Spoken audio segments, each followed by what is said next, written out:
check, I ran on my bag, I did what I did, yeah. Ran my check, I ran on my bag, I did what I did, yeah. And how good they judge me, oh. But they They're don't setting Dylan Gabriel up to take the biggest L out of look how far I came, dog. I ain't had no guidance.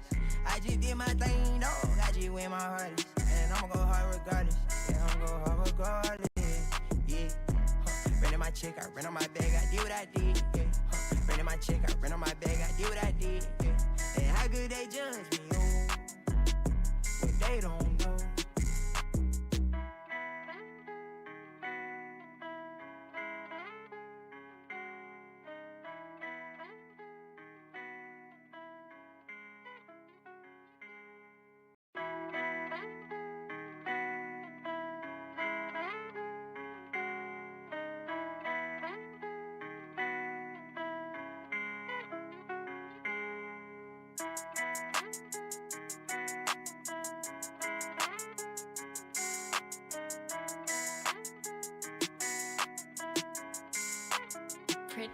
Look at what I did, look at what I started. Look how far I came, dog. I ain't had no guidance. I just did my thing, dog. I just went my heart.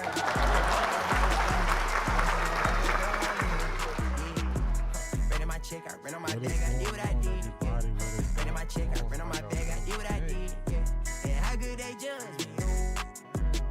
But they don't. Let's get this down. What is going on, everybody? Running through this last little sound check before we get this thing going. All right, give me just a moment. I got a 10-second delay. I got a 10-second delay on my stuff.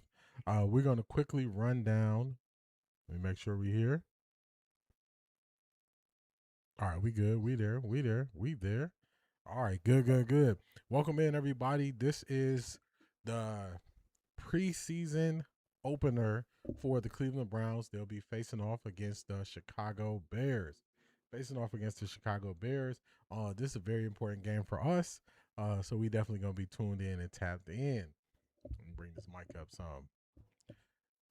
We got a couple minutes before kickoff. Let's get on the screen here. All right, let's go here. There we go. Quick greeting for everyone so we can get this thing started. Then I'm going to run y'all through the players who are projected to not play. So let's do this thing. We go to the top. Brent, hola, buenos dias, or buenos tardes. Good afternoon, he says. D in chat. What is going on, Brent? Glad to have you. First up in the box. Where we at? Can I pet that dog? No, he's Can I sleeping. pet that dog? Can I pet that dog? What's going on, Laurie? Hey, D and the Off the Record family. Laurie, what's going on? Welcome in. Glad to have you. What's going on? Black Pearl is in the building. What's going on, Black Pearl? Good afternoon. Hey, everybody. Happy Saturday. In the words of Jimmy Horn, let's see if I can get it, y'all. I'm ready right now. Right now. I don't know, man. He got a different lingo. I tried my best. Craig, what's going on? What's up, D in the chat fam? It's that time again. Go Browns. What's going on, Craig? Glad to have you. Renee Love, good afternoon. Off the Record family. What's going on, Renee?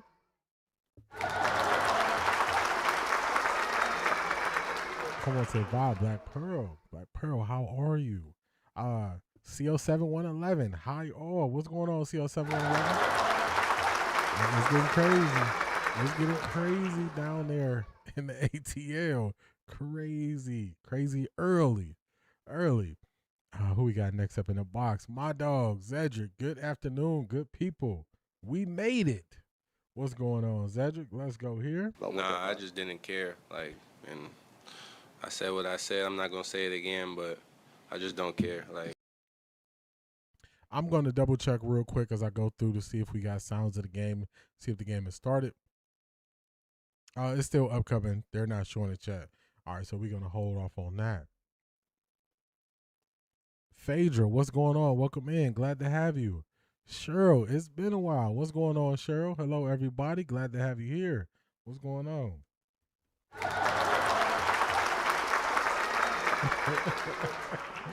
Not last week, last night's Atlanta game. Yeah, I might have messed that up, but they are going in. They are going in on Stefanski, going in on him. They saying it ain't looking good. They talk about twerking for Tua. Oh man, it's wild. It's wild out there. Can I pet that dog? Ivy League Mac, hey D and the Off the Record family. Ivy League Mac, what is going on? How you feeling? We do not care. We do not care. Cleveland Media Narratives, we do not care. We do not care. Kevin Stefanski was everything I thought he was. An awful coach. My Falcons are doomed. It's going to be a tough year. I'm going to try not to take a bunch of shots. I can't make no promises. Can't make no promises. What up, D? 13 Pro Cal. What's going on?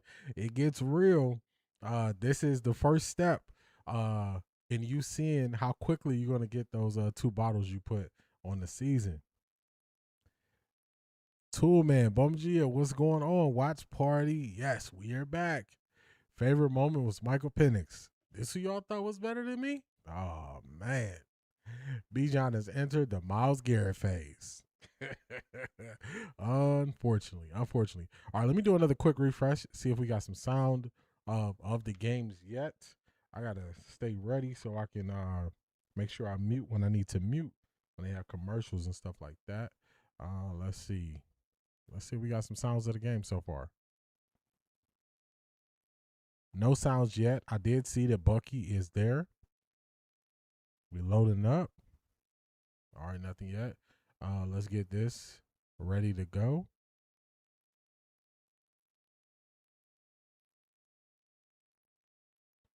All right, we got some sounds there talking. Where we at? Selmo Fudd, what's going on? I was waiting for you to get here. Let's see. What up, D? Here we go, Brownies. Here we go. If y'all don't know, that's the Browns chant that I have for Selmo Fudd.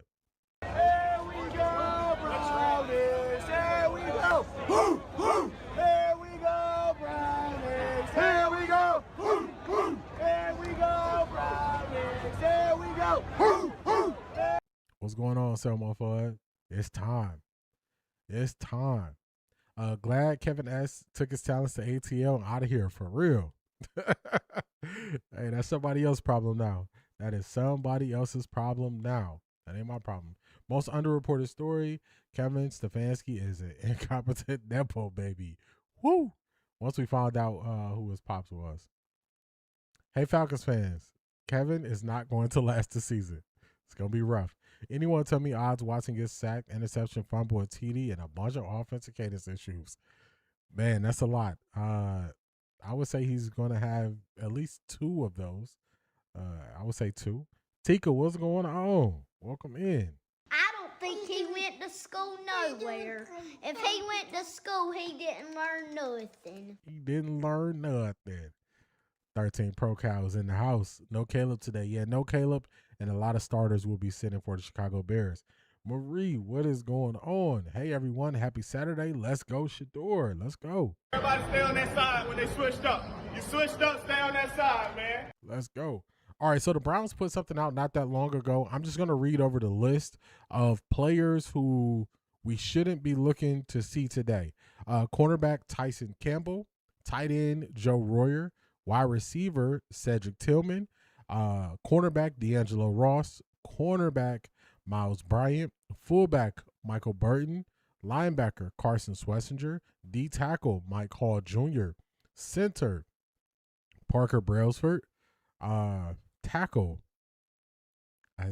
Xavier Miller, D tackle Elijah Chapman, guard Zach Zenter, tight end Jack Stoll, D tackle Sam Kamara, D tackle Kalia Davis, D tackle Malik Collins.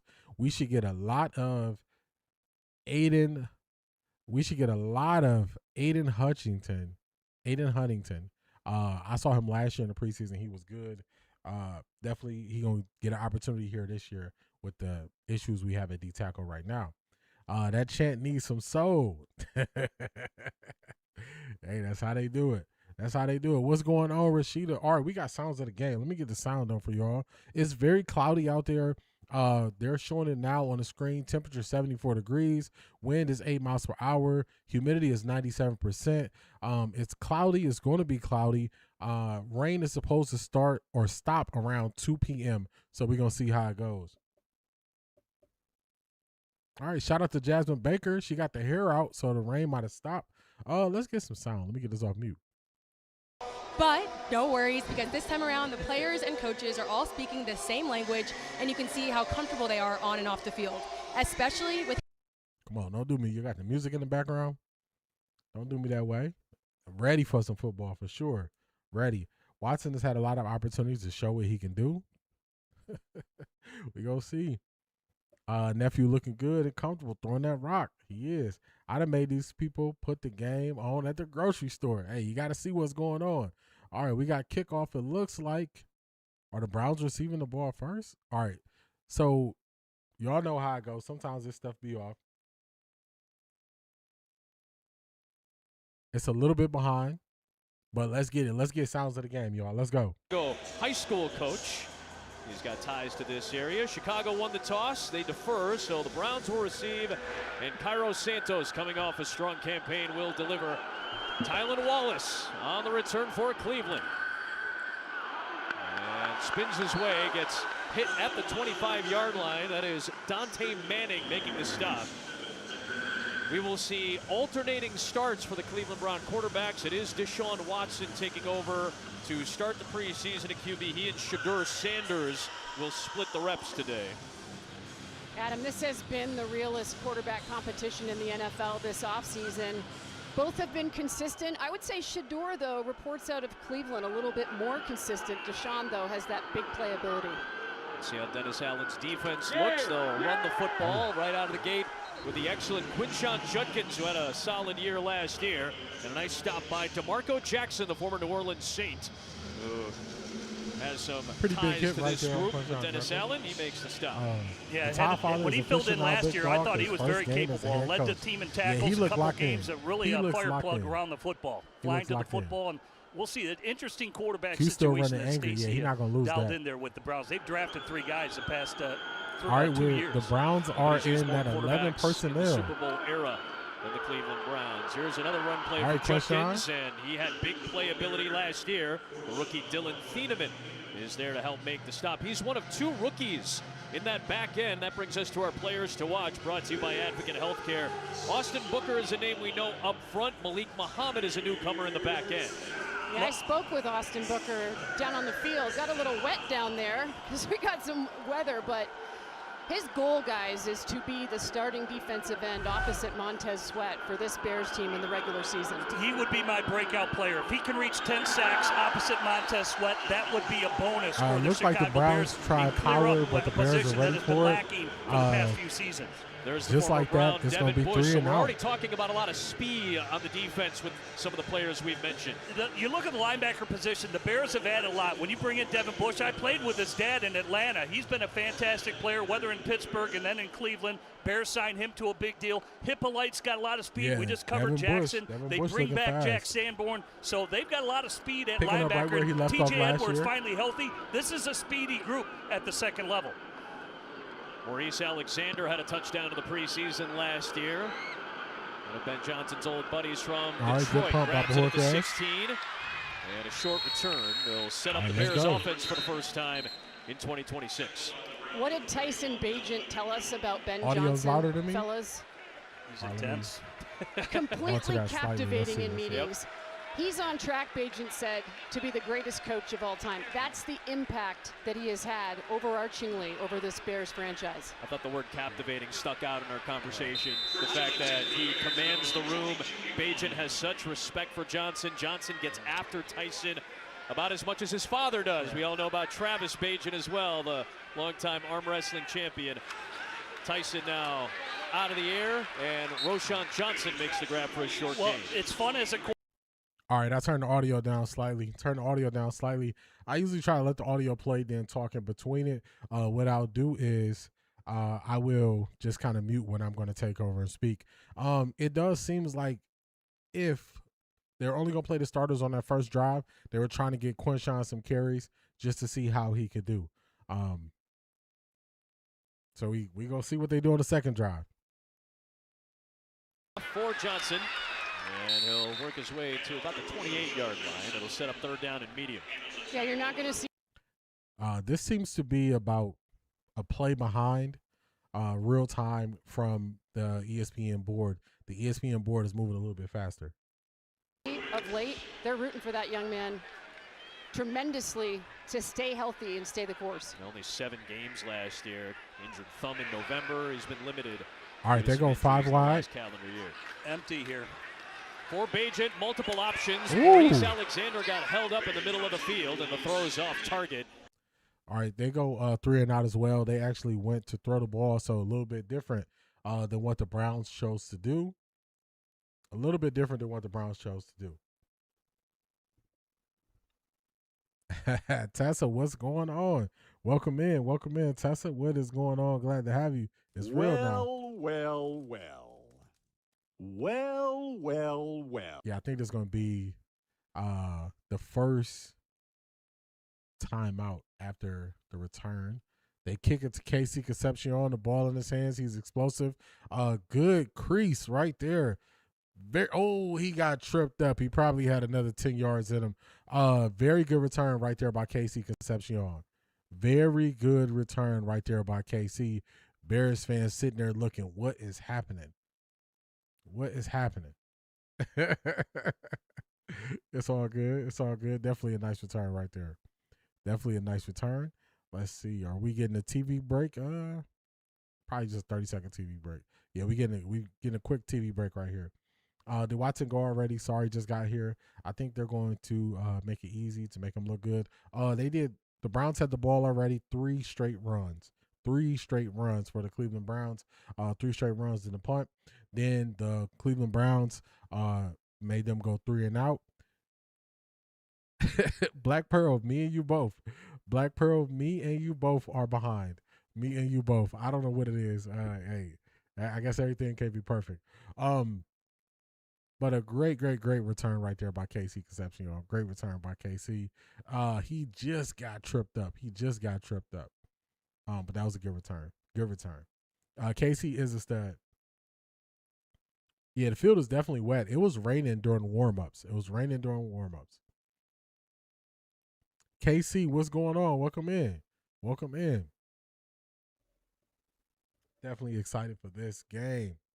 Munkin as the training wheels on Watson, 3 straight runs. Really? Yeah, they opened up 3 straight runs. Now, I know the quarterback has some freedom. I was doing other things, so I don't know if Deshaun checked into those runs thinking it was an advantage somewhere or if Munkin called them. Either way, it was 3 straight of them. So,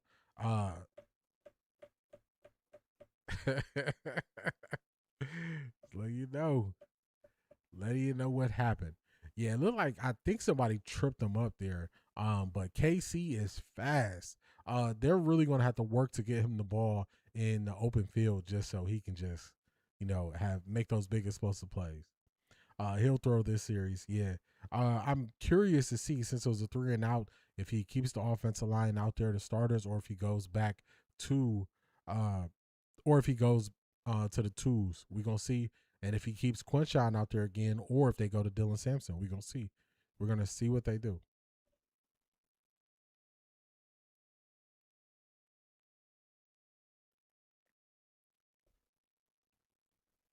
We're back. Really fun 2025. I Deshaun think Watson we're going to get a holding on this We'll play. see what this penalty marker is about. Alex Kemp, veteran official, is our lead man today. We'll check this flag here.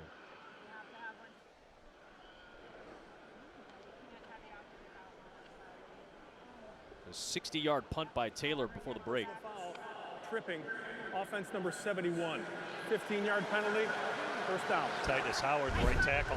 Not the way you want to start a drive. Spent 7 years with the Texans, signed an extension with Cleveland. You see, tripped up Dio he Odengo there. He was beat.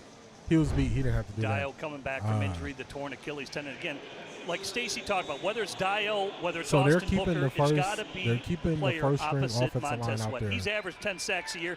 If they can get a combination of 10 or more sacks opposite Montez Sweat, you'll be cooking with gas defensively. So a tough penalty 12 against Howard that sends here. him back to first down in a quarter of the field for Cleveland.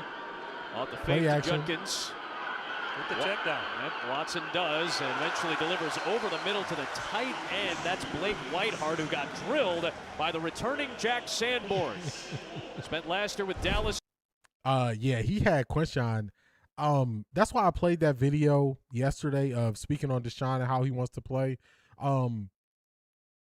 Deshaun, he wants to see it happen in front of him instead of just believe what's happening in front of him. So it takes him a little bit longer to kind of figure out what's going on. Back to their time as Wisconsin teammates. Sanborn was a freshman when Edwards was a senior. Watson, a nice floating pass over the middle. That's connected for a conversion to Jerry Jeudy. He gets a lot of that yardage back, nice so we'll set up right a much more makeable third down. Josh Blackwell is there for the stop. Special teams maven the last couple of years. This Browns offense has the Decent potential, if they figure out their quarterback, to be there. very exciting with Jerry Jeudy and the two rookies. When you think about Denzel Boston, Casey Concepcion, you saw the speed before our last break, and Isaiah Bond, who was undrafted, but certainly could have been drafted outside of some off-field issues last year. All right, there's Sean, man. Isaiah Bond. That's what the Bears are dealing with. Some more talent for Cleveland on the outside today. Watson, nice little comeback route. That's a completion to the aforementioned rookie Denzel Boston. And he's grabbed by Blackwell. It's a first down inside the Chicago 40-yard line. Pickup of 17. Jeudy caught a pass for 14. Chicago's had to move around the secondary a little bit. Blackwell was played safety, he's played nickel. Now he's on the outside here. They're giving Malik Muhammad, the young fourth-round draft pick, he's getting out reps at the nickelback position just due to some injuries they've had. So we'll see how they shore it up. And as I mentioned, they have to gel with the injuries they've had. But a lot of guys going to be moving around and moving parts through the preseason. Two tight ends to the 37.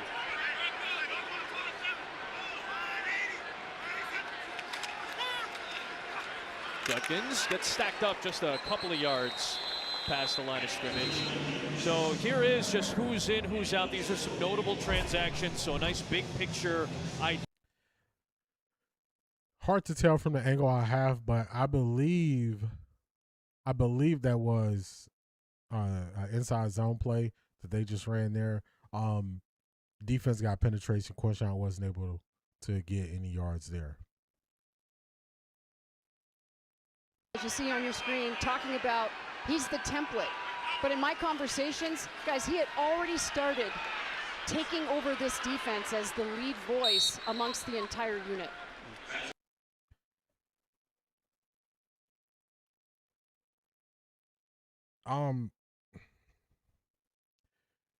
Deshaun is not looking at the check down when the check down is open right there where he can attack. That was one of my things I wanted Shedeur to work on was attacking with the check now. Attack with the check now. Deshaun has had opportunities to attack with the check now, getting Quinshon Judkins crossing the face of defender. He's not taking. Going to be out for what feels like the regular season, unless he's got a quicker recovery. Pass rush getting to Watson, had to get rid of it fast, nearly dropped. It is. That was a problem for the Browns last year too. And DeMarco Jackson got through the line, brought some heat, beat him in on the back end, and they team up for a fourth down. Well, one of the areas of strength the Bears deem their defense is directly up. Fannin, you got to catch that. Fannin, you got to catch that. He hung in the pocket. Browns make a field goal. They make it 3-0. He hung in the pocket. He got the ball to you. Fannin got to catch that. Fannin got to catch that. That was something that went under the radar last year where I was saying if we're going to call out Jerry Jeudy, for him not catching the ball, then we got to call out Harry Fannin for his drops as well. Yeah, I'm behind. Nothing I can do about it. Nothing I can do about it. Nothing I can do about it. My video is behind. The ESPN mock-up is at the right speed. So Fannin has to catch a ball. Fannin he gotta catch it. We gotta hold everybody to the same standard of dropping passes. Fannin had a great year last year, but that's something he should have caught. He should have caught that. Deshaun looked like Deshaun to me. He looked the most settled when they sent the all-out blitz on that last play. That's the most settled he looked in the pocket. On the other plays, he was on those other plays, he looks a little antsy. I would say that. Look a little antsy. I'm screaming in these people's break room.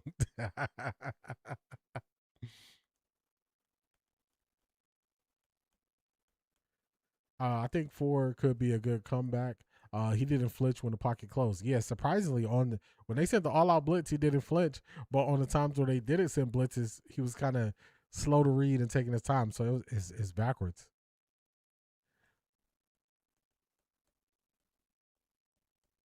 I think that's good, though. They get to see what tendencies defenses will do later on. You want to speed up the decision-making on third down, so that was smart. Everyone needs to catch, but the Jags drop more passes than anyone else on the team.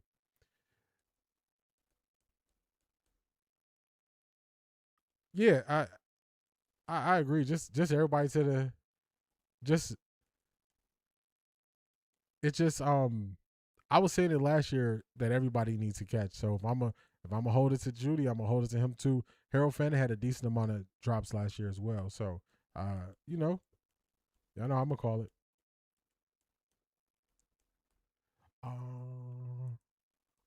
Your video is ahead. Yeah, it's a weird combination I got going on over here. So I got myself open in 2 different browsers so I don't accidentally show the video, because I can't show the video. So that browser, it just tends to be slightly behind the ESPN browser that I have open, so y'all can see this right here. So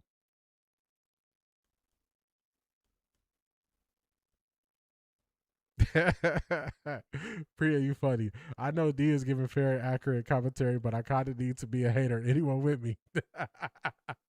Hey, do your thing. Do your thing. Browns kickoff. Games that those two teams played a year ago. Cleveland, meanwhile, will open up against Jacksonville, the AFC South champion. Jackie, what's going on? Glad to have you. On opening day on the road. What's going on, Jackie? Glad to have you. Think the starters stay in the next drive? We gonna see. I don't know. They got a decent amount of reps on that drive. Maurice Alexander will bring it out. League average field position is about the 30. That's the goal to get to. They'll be a couple of yards shy of that, as the Bears will start their second offensive series halfway through this first quarter. New offensive coordinator is Press Taylor. There he is in the booth. Right there. Of course, his brother will be seen next week. Zach is the Cincinnati head coach. Ben Johnson, of course, still the play caller, but we saw what the opportunity brings. Declan Doyle's now going to be calling plays for Jesse Minter in Baltimore this year. What's going on, Arjizzle? Role critical for Ben Johnson. Press Taylor, an encyclopedia and database of knowledge. Yeah, I'm on NFL Network too. All right, Isaiah McGuire with the tackle. It picks up a couple. And I think they're going to stress that left side of the line. You know,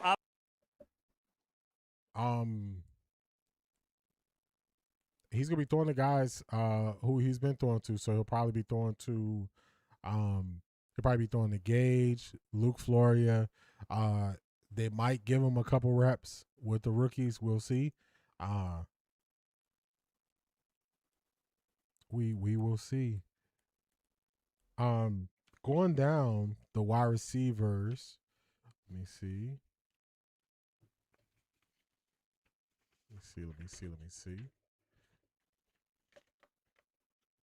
Third and 2 here. In football last season, they were a top 10 group. They're running the ball. Top 3 in the league. And 2 years ago, when Johnson was the offensive coordinator in Detroit, they were a top 6 running team with Sewell on their right side. Of course, both of his brothers are on the Bears now, Defy and Noah. Off the fingertips of the intended target. So to finish answering your question, Black Pearl, they have Tylan Wallace, Malachi Corley, Gage Larverdale, Luke Floria, Isaiah Bond, and Cole Wilson as the backups. So that's who it looks like he'll be potentially thrown into. But we'll have to wait and see.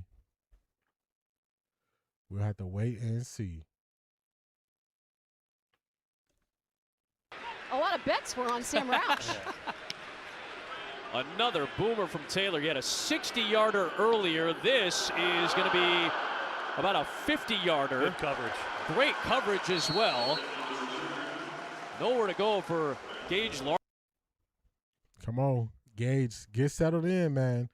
Get settled in. There's too many guys who can take your spot on this roster as a punt returner. You want to show that at least if you're not the number 1 punt returner, you want to be the backup. They got you as the number 1. So we're going to see. what you end up doing. But Gage, come on now. Hey, I'm fighting for you, man. But you got to give me something to work with, Gage. You got to give me something to work with. Our Jizzle is over you. Our Jizzle is over you. Yeah, he can't be dropping that, y'all. He dropping it. You slipping. Well, slipping is understandable because of the conditions, but, man, you got to catch the ball, man. You got to catch the ball. You have to.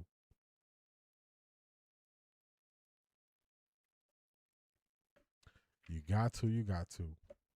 All right, so now we're going to see. Yeah, I think if he don't make the squad, I think he's going to practice squad because they had him in doing so many things at wide receiver. We're going to see who they come out with. We're going to see who they come out with. If the offensive line is still the starters or if they come with the backups, we're going to see.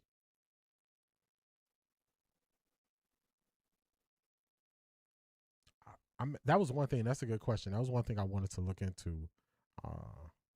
Let me check real quick. Any of our Chicagoans in here know if they play on turf or grass at Soldier Field?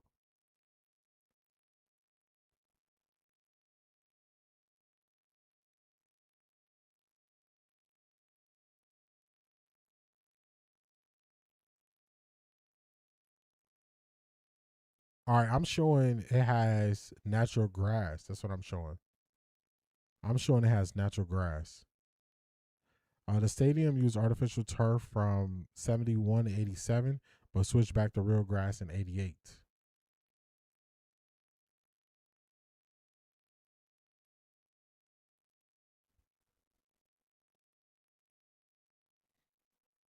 First, skill positions first. This year the Bears, their first pick going back to the defensive end. Still Deshaun Watson at quarterback. He'll float it for Dylan Sampson and nowhere to go. And what do you know? The rookie Malik. All right, well, you asked a question. The offensive line starters are out. The offensive line starters are out. And they just got that screen blew up. They blew that screen up. They blew that screen up.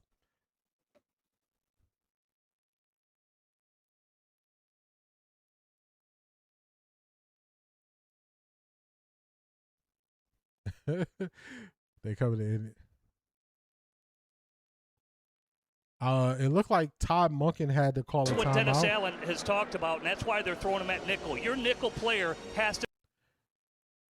It looked like Coach Monken had to call a timeout. It looked like they were having some operational issues there with getting that play and getting lined up.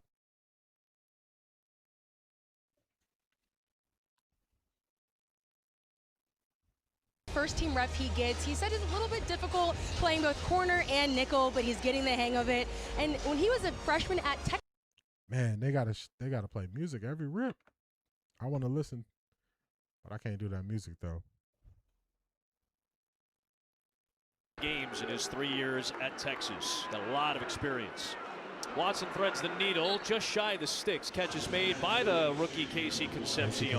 Tackle made by Ruben Hippolyte to pick up of 9. And to Jasmine's point, Adam and Jim, for this Dennis Allen defense, when you're playing that nickel spot, critical for Dennis Allen is your eyes, your anticipation and your eyes. He talks about it often. Things happen so much faster at nickel. Reaction time has to be better. The rookie's going to have to catch up to speed quickly. Remember, Kyler Gordon signed one of the biggest contracts for a slot cornerback in NFL history, obviously dealing with the injury right now. It's been lingering since last year. First down pickup on the ground by Sampson. So Cleveland moves the chains, at least from the initial look. And that's where the Bears want to be better at stopping the run. They were 27th in the league last year. Andrew Billings gone. You don't say the procedural issues and 2 isn't in the game. Interesting, for real. Is it raining right now? I don't see rain falling right now, no. I don't see rain falling. Operational issues, we need to track that. He got 15-yard loss on the second drive. What's going on, Dawn? Glad to have you. What is going on? Are they measuring us? We're waiting for it here in the stadium as well. It was Gallimore on the stop there. All those guys are going to be key. Those are names, as you talked about, Jimmy. These are veteran names up front that they brought in to try to plug. Yeah, it was a pass to KC Concepcion. It was a pass to KC Concepcion that I think you might have missed, Marie. 49ers drafted him. He tore his ACL at his pro day, and they still drafted him in the 4th round. Yep. 2018, he tore that right ACL, came back the next year. It was interesting to talk with Ben Johnson this week and how he sees his defensive front up. But by and large, the Bears see the interior, as I mentioned and alluded to prior, as really a strength of their unit. They believe that they're going to be able to have such a rotation that they can wear people down in the 4th quarter. To hear Ben Johnson say, I think we might be a little underrated up there, I thought was interesting. Well, they got the pieces to move around. New York says, bring out the change. Oh, we're going old school. Going old school. Bringing out the change. New York says, bring out the chains? Okay. It took a long time for them to just get up and say, New York said, bring out the chains, but let's see.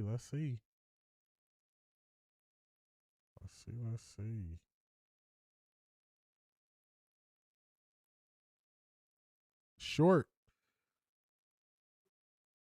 by about 3/4 the length of a football. Short.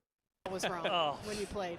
Bring back the duct tape. It's the fix-all for everything. I like old school. Let's do it that way. You mentioned your old buddy John Gruden. I'm thinking about him calling that Outback Bowl with South Carolina and Michigan when they missed the call completely. Spurrier's out on the field, and then the next play, Clowney blows it up and gets the ball back for the Gamecocks. 4th and inches here for Cleveland. They'll sneak it with Watson, and after all that, a moot point and a first down. What's going on, Loretta? All right. All right, coach. All right, coach. Aggressive early. It's the preseason, so take the chances. QB sneak. They get 2 yards on the play. First down, Browns. Went 3-4 as a starter as a rookie last year, and then Dylan Gabriel was 1-5 a year ago. And he's kind of the odd man out is Dylan Gabriel, and they drafted him higher than what they did Shedeur Sanders. And plus they drafted the Arkansas product this year. Taylor Green. Yeah, Taylor Green, who can run. We might see him at like tight end at some point for Cleveland or something. And not to mention brand new offensive line for these Browns. Who are trying to gel together and delay it. Delay a game. That's the second issue with operation.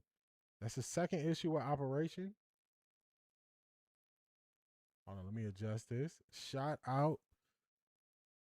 Let me reset this all the way. Shout out to my dog, Harris from Sports. Let's go here. Let me adjust this real quick. Of course, you know they got to show Shedeur. They got to get Shedeur on the screen. Shout out to my dog, Harris from Sports.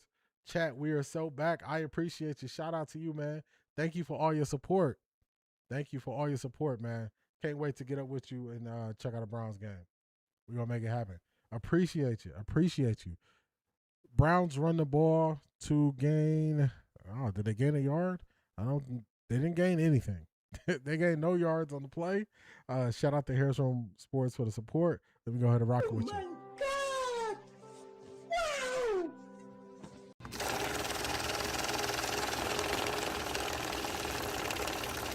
I got money. All right, let's get the sound back on for y'all. He's in on a pass rush, too, to help that portion of the defense out. Second and long for Watson to get it down to Sampson in space. There's a burst of speed and a broken tackle for Dylan Sampson all the way down inside the 35. Let's go. He is the change of pace running back, and you saw the change of pace right there, finally run out of bounds after a long pickup. Yeah, it looked like a delayed screen left all the time. You see James Lynch, he's putting the pressure on Deshaun. KT Levis got beat on that play. They get the blocks downfield. You mentioned the missed tackles. That can't happen. A little friendly fire there as you take out your teammate. Big gain for the Browns. 43-yard run for Dylan Sampson. The guy on your screen, though, that ultimately made the tackle, Xavier Woods, the Bears so fortunate to pick him up given the attrition in the secondary. 121 starts. That's a lot of experience. Off the play action fake, Watson. Nothing there. Good coverage downfield, and he gets wrapped up by Daniel. Deshaun tried to take off a run. Harris from Sports, I have it on NFL Plus. I have it on NFL Plus. So NFL.com with NFL Plus for the preseason.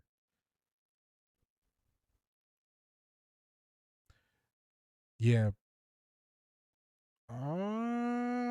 Yeah, he just didn't see it.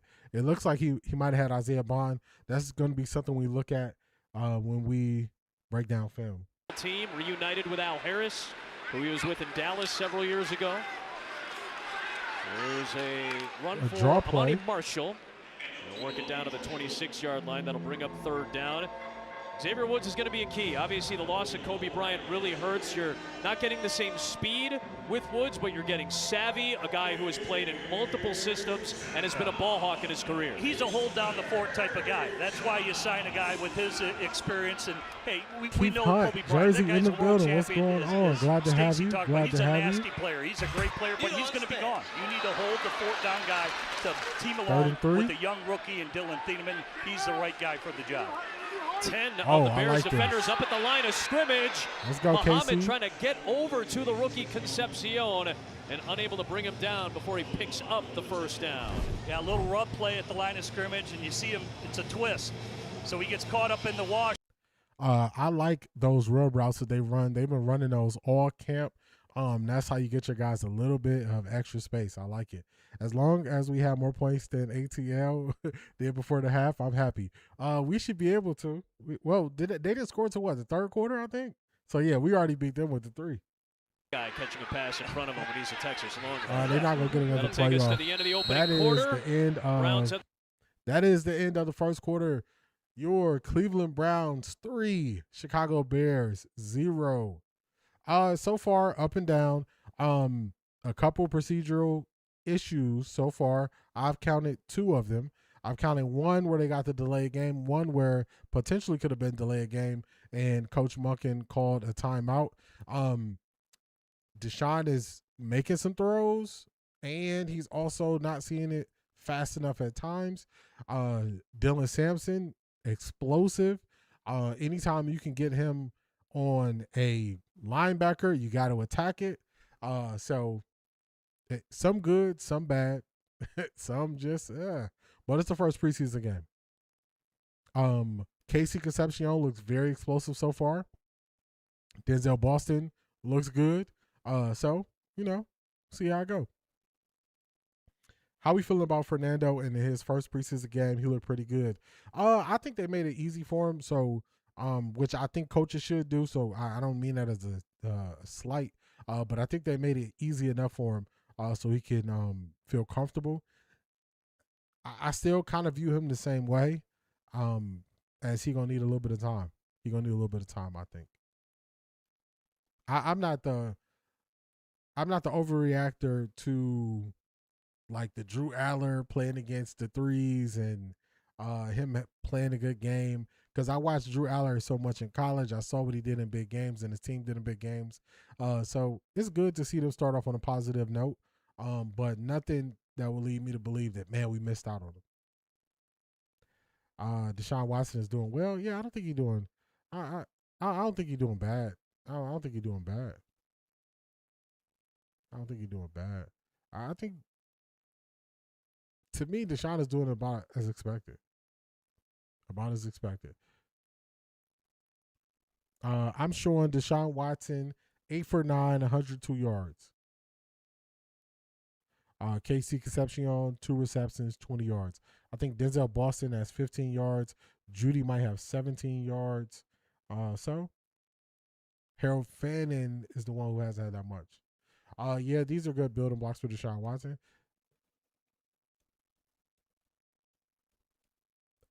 Yes, when we played Tennessee, we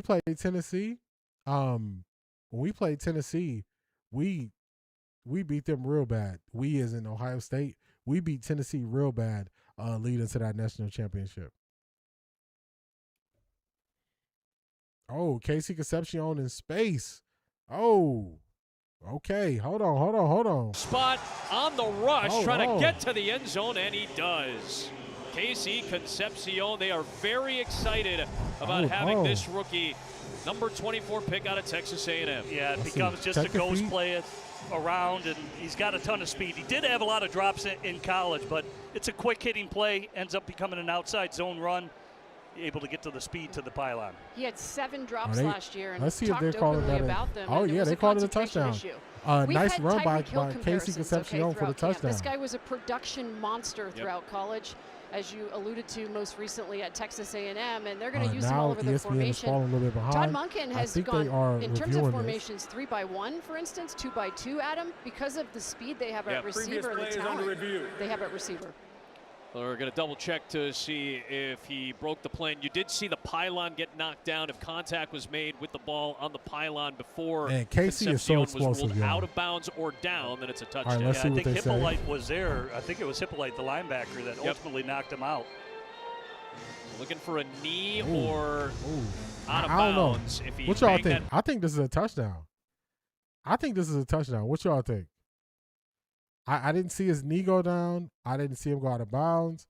What do y'all think? Y'all think this is a touchdown? I think this is a touchdown right here. Yeah, I think this is a touchdown. I think they uphold this. Man, oh man, just having exciting players on the outside. They changed the game for you. They changed the game for you a lot.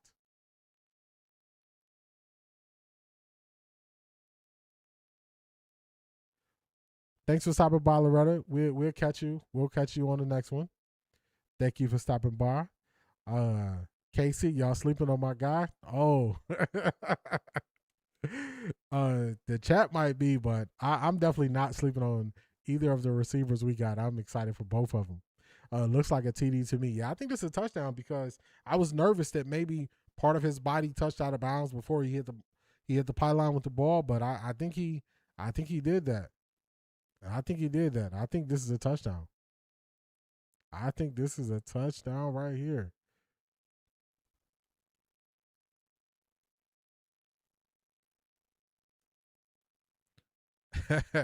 Toolman, what did John Madden used to say on the game? He used to say, speed kills. He used to say that. I still remember that from the early Madden games. It's a fact. It is a fact. I'm not home, so I have to rely on y'all. I'm gonna watch it later. Hey, our young guys are looking good. They are looking good. Casey is looking good. He's looking very explosive, very fast. Dylan Sampson, you seeing that speed. Denzel Boston making a big play. Jerry Jeudy catching 2 passes. Only one that kind of didn't take advantage of his opportunity getting the ball was Harold Fanning. All right, they ruled it a touchdown. Concepcion in his preseason NFL debut as a touchdown for Cleveland. Andre Schmidt will be on for the extra point. Yeah, KC, beast. 5-12, last in the AFC North last year. No, it was a running play back there. It was a run play. For Kevin Stefanski, who's now in Atlanta. And it's a 10-0 start for Cleveland. Malik Muhammad came flying in to try to. All right. 10-0 Browns. 10-0 Browns. I should have printed out what we went over. If we would go over, unders, and all those, but we'll see how we did. I will recap that on Monday. Casey and Boston are a superstar duo. Yes, they are. Just, man, oh, man, I'm excited. And just think, y'all, this is not even with Isaiah Bond. I don't think Isaiah Bond has any targets. Isaiah Bond was open on one play where Deshaun didn't see him or he didn't trust. He thought it was a guy underneath. But Isaiah Bond hasn't even got a target yet. So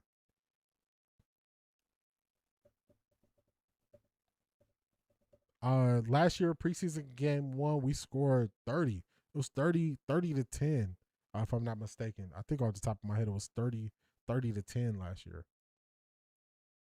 That was the Carolina Panthers game. That was the Browns versus Carolina Panthers. All right, we back at it. Caleb Williams in his pregame routine. Give me a sense of how much easier it was for you in the second year of a system, not have to learn a new offensive language. Just give me a sense of the ease now. Yeah, it's smoother. It just, everything's smoother. You know, like last year, he even mentioned, you know, we'd fight to get through a 15-play script. We'd only get through 9 of them because there's a lot of coaching going on. Now, since they're further along, they're able to get through 15 plays, and they're doing more coaching, more details. He's more advanced in the offense, getting in and out of plays. So he's a confident player. Action And pass. what I loved about him last year, He stays in the pocket, his takes a interception, hit. put down big play here. Agent to Davis, Caden Davis, the former Cleveland Brown. Big connection with Tyson Bagent, and they work into Cleveland territory down inside the 40. He has had an outstanding training camp, and as you see him just take off, little in route here across the middle slant. He's been averaging, guys, about 30 yards per catch in training camp. I mean, he has been incredible. They called him white. We had Caden Davis last year. Let him go. Speed. I think Scotty Miller and Caden Davis provide that speed. He has made flash plays. Real fresh food. What is going on? How you been doing? Glad to have you. I've been seeing you. I've been seeing your comments. Glad to have you back. Glad to have you back. What's going on? Where we at? Here we go. 2nd and 10. Where you cannot take a sack. No sack, no plays. Chris He's very Edmonds conscious and of getting Justin the ball Jefferson. out of What's his hand. going Where on, he's got to Jeffrey? be better is the first I and third appreciate you, quarter. Dawn. I appreciate you. You know, we know he's He-Man when the game's on the line. Sure. He makes all the clutch plays. He's that impressive. But he's got to make the layups is where he's got to get a lot better. Ooh, Davis big hit. got Big hit, right was there. juggling that football, and he Winston took quite Reed the with lick a from big Winston hit. Reed. Could not hold on to it, and that brings up 3rd down. Davis smarting a little bit after that one. Big hit by Winston Well, Reed. if you want to make the roster, you got to make that catch. Oh, he got hit before the ball got there. You're right. Those are routine plays. Hey, he's open. He's got it in his breadbasket. Yeah, I don't know why they got him. They got him in a DB You know number. you're going to get hit. They got him Might in as a well just DB have the ball number. in your hands when you take it. Spent some time as a kick returner the last couple of years. Played in 3 games in the regular season with Cleveland the last 2 seasons, Caden Davis. Way This offside. will be blown dead. Smart play by Tyson. We saw action in the neutral zone, took the snap, free 5 yards. Julian Neutral zone Okwara. infraction. Defense number 99. He jumped so far offside. 5-yard penalty. Still 3rd. Work So the snap far count. offside. Work the snap count. Make it a weapon. You go from 3rd and 10 to 3rd and 5. This Look at guy, how just far Tyson offside he Bagent, is. they've got a great quarterback room when you look at the Bears. So far With offside. Case Keenum and the way this young man has developed from Shepard and Caleb Williams and his ability, this is probably one of the better quarterback rooms around the National Football League without a doubt. And it's the same in terms of the top 3 in the room this year as it was last year. Some continuity in there, too. Bagent on 3rd and medium. Little comeback route. That's a floater for Alexander, and it gets broken up nicely by the Cleveland secondary. It was Michael Coates, the rookie out of West Virginia, getting in front of Maurice. Yeah, Good really play. didn't get the separation, and why I believe Tyson kind of tried to back shoulder him there. Maybe if he could have back shouldered a little bit more, may have given his receiver an opportunity there. Good coverage. One fall short, but a scoring opportunity here. Got themselves in the Good field goal play, range good with play. the snap count and drawing them off sides. Cairo Santos now has the most 50-yard field goal makes in Chicago Bears history. Passed Robbie Gould for that mark last year. Cairo now in his 7th consecutive season with the Bears. No This one's good. going to be wide to the No left good. on his first attempt. I left. No So the good. Bears still not on the board. Yeah, the Browns defense and you know, us being thin in the secondary, thin at the end, the Browns defense is holding their own. They're holding their own, just considering the injuries we've seen. So that was a nice stand right there. Nice stand right there. Yeah, missed field goal right there. I had to look at and see who that was. I had to check out my notes. 39. Oh, Trey Avey is the one who was number 11. Okay. He made the tackle, and then Michael Coates Jr. Defense is playing well. Defense is holding them, so that's good. We get another opportunity to see the Cleveland Browns offense led by Deshaun Watson. They do have the tools in. So they gave the starters like offensive line, running back, they gave them 2 drives. The first 3 and out, and then the field goal drive, and then since then they've put in the number 2 offensive line, Dylan Sampson has been the lead back. Amani Marshall has also got a carry. He got a draw play for 6 yards. So, not bad so far. Yeah. Trey Avery had a nice interception in practice, right? Yeah, Trey Avery, and he's been playing a lot more because of just us being kind of thin at quarterback. So far, D, I like what I'm seeing. Big dog. Hey, I'm not mad at it. I'm not mad at what I'm seeing. I told y'all, I'm not gonna get overly hyped about other teams' players, but I'm definitely gonna get overly hyped and most likely overreact to our guys. So don't say I didn't warn you. Don't say I didn't warn you. I like the intensity the defense is playing with. So it's no quit. So I like it.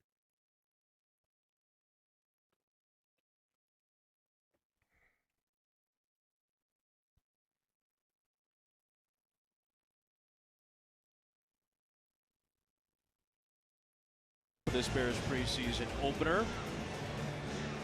How are we feeling about Soldier Field right now, guys, in Hammond, Indiana?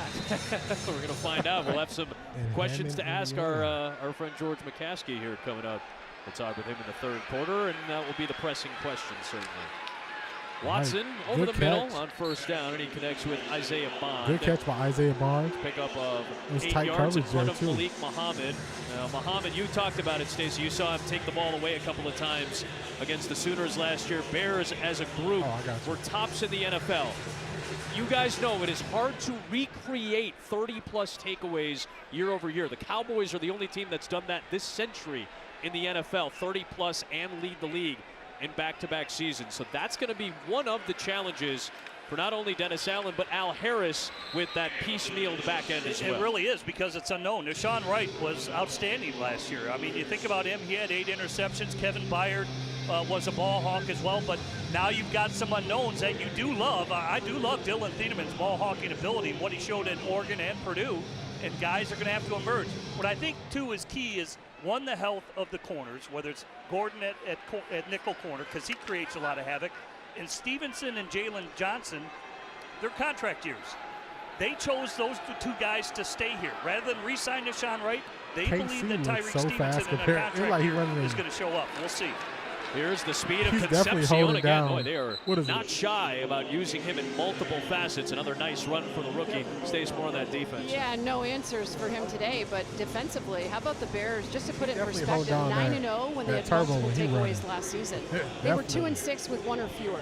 That was their bread and butter. Every time I had a Bears game, I turned around and I thought, there's no way. Then all of a sudden, you have 6 games with 3+ takeaways. It was a miraculous season defensively, turning the football over. And I got to be honest, a lot of the reason is they were not good on first and second down defensively, which creates situations where teams were throwing the ball and they got a lot of turnovers. But they need to stop the run, and why they really retooled this defensive front. And we'll see if they will get better at rushing the passer.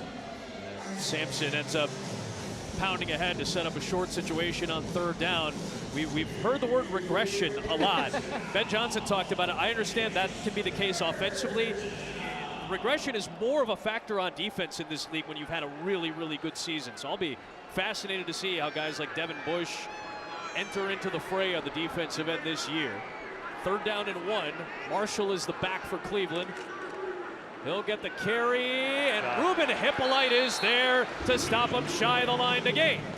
Ruben Hippolyte's a player that the Bears simply want more of, and it starts with special Deshaun did teams one for QB this sneak young already. man. I'm surprised they just a nice had job success. here, I'm surprised they penetrating wouldn't the do it line of again. scrimmage and finding that hole to minimize the offensive gain. But again, Hippolyte will see the field and have a chance to be active on game days if the job he does on special teams improves. Devin Bush Nothing sporting against those Edmonds, good but hair he's not as dreadlocks. fast as the group that the Bears have this year. With Devin Bush, TJ Edwards returning, I mentioned Jackson and Hippolyte. They got a ton of speed at linebacker. Watson running out of time. That ball gets knocked out of his hands, and sure enough, right on cue, a takeaway for the Bears defense. It was knocked away by Jamri Croma, and he picks it up for Chicago. Did we not time it up? Yeah, that's a strip sack. They Perfect consider that a sack. conversation topic. They consider that a Right sack on and a cue. fumble. Strip sack. Jamry Croma in his 3rd season with the Bears, providing the punch and the scoop.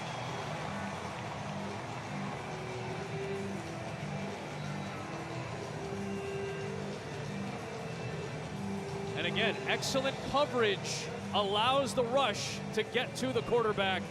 Yeah, that's going to be a strip sack. Jamry Croma. Johnny on the spot. You got to let that ball go. The ball out. You got to get that out very fast.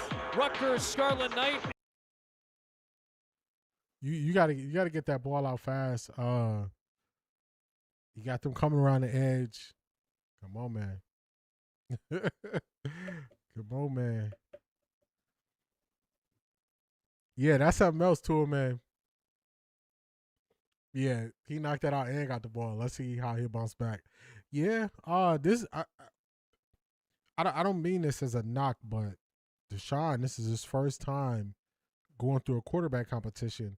So it's important, like Zedric highlighted, to see how he bounces back from a strip sack fumble. How does he deal with it? You know, so those are good things to see.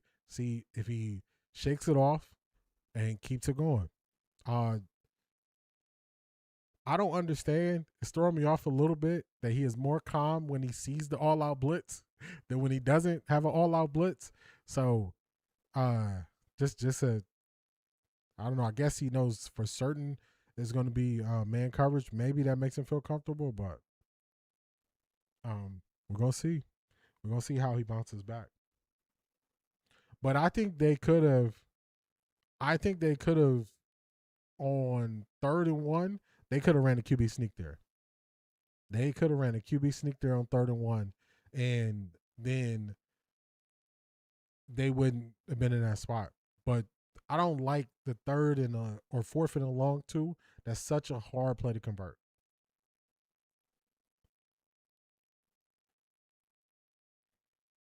From the training camp clips, we really didn't see him look at his check down often. No, trying to push the ball downfield. Just so the Bears don't make a TD off the strip. Yeah, defense got to hold up.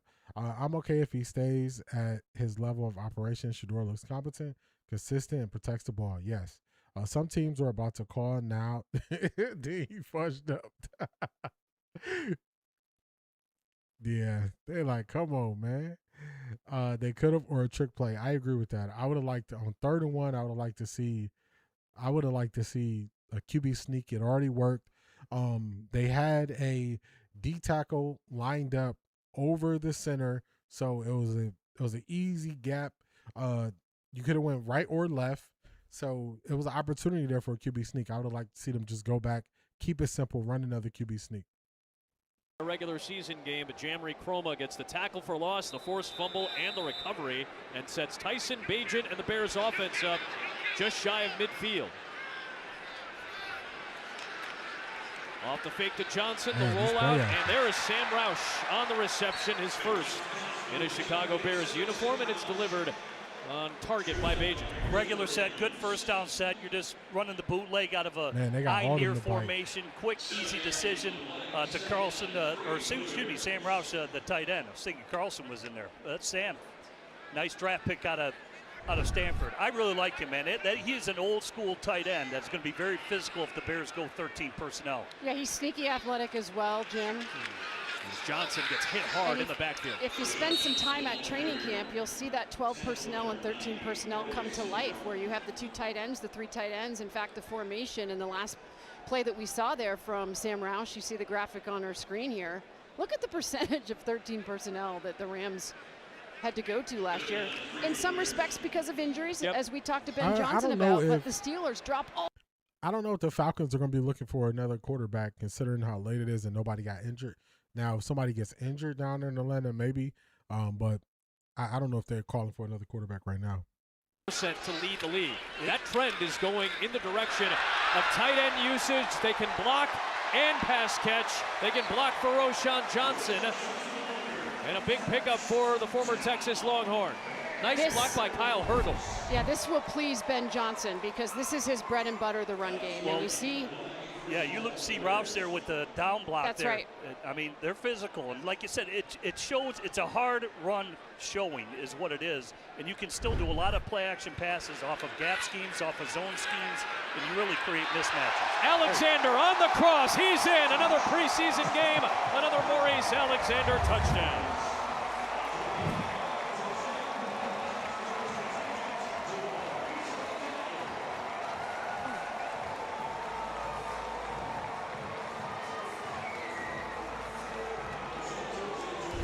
Maurice Alexander has had a fast, fun camp for the Chicago When I see Bears. you post that on X, and I was he just like, finds oh, the crossing route here. He finds the space, finds the void.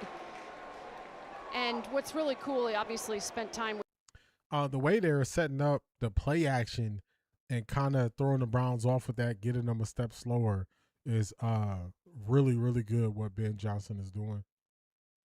10-7, the Browns are leading by 3 points. 9 minutes and 16 seconds left to go in the second quarter. We get another opportunity to see Deshaun Watson and the offense when we come back from commercial break. Them turnovers from camp are carrying over to preseason.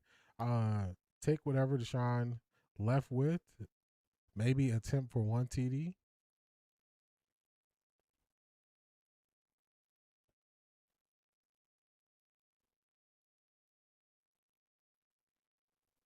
I don't know considering it is preseason, I don't know if Shedeur will come in trying to play hero ball. I think he might come in a little more level, just because he's in a real competition and not the fake competition he was in last year. So it'll kind of force him to, I got to do something. But this, I think that the coaches are going to talk to him like, you don't got to win the game on one drive. And I think that's some of the coaching he didn't get last year. So I think he should come in more settled, more composed.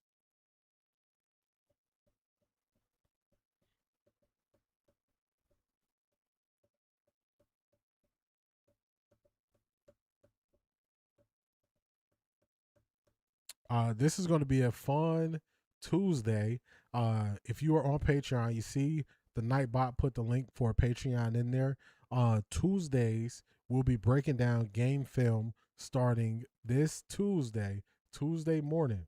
We'll be breaking down game film. So if you want to know what are the benefits of Patreon, one of the major benefits of Patreon are you get additional live stream on game weeks where we break down film live, where you can ask questions and you can be a part of the stream. So it's one of the biggest perks of Patreon. And we'll be starting that this Tuesday, breaking down the film from this game.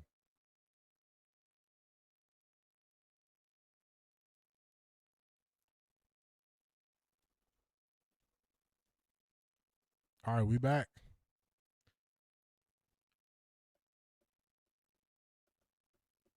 I agree with that. Yeah, I think last year he was put in the spot where he felt like he needed to play hero ball. I don't think he's gonna feel like that this year.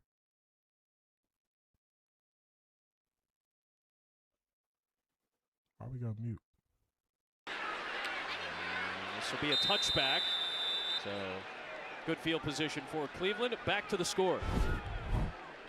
Yeah, I do like this misdirection right here. Becomes basically a boot throwback, knowing the whole time he's going to come back to Alexander on the crossing route. Gets the defense out of position. Nice throw and easy catch for Alexander. So that's the best. They finally settled down as an offense that drive. Had a couple of big runs. Obviously, he was 100% on his pass plays, and here they find the end zone. Play action was so important in Detroit for Ben Johnson. Trying to take me out with this music. Come on, man. knocking on the door, Adam, 47, 48% when it comes to play action for Caleb Williams. But the misdirection in Ben Johnson's offense is why the players call him a genius. And his level of preparation and detail at the line of scrimmage is exceptional. Watson on the handoff for Marshall, and Neville Gallimore is there. This is a big veteran body. Yeah, they are blowing up KT Levison at the right guard spot. They are blowing up KT Levison. On the previous drive, they blew him up, got right in. On this drive, they just blew him up. KT Levison at right guard is a concern. Tough. Theo Benedette, obviously, is a proud Canadian, although Western Canada, if I'm not mistaken, for Theo. Grew up in British Columbia. There's Watson. He's got some time now, but his check down is low for Concepcion. Not a good throw by Watson. And they'll bring up 3rd down and long. They definitely are.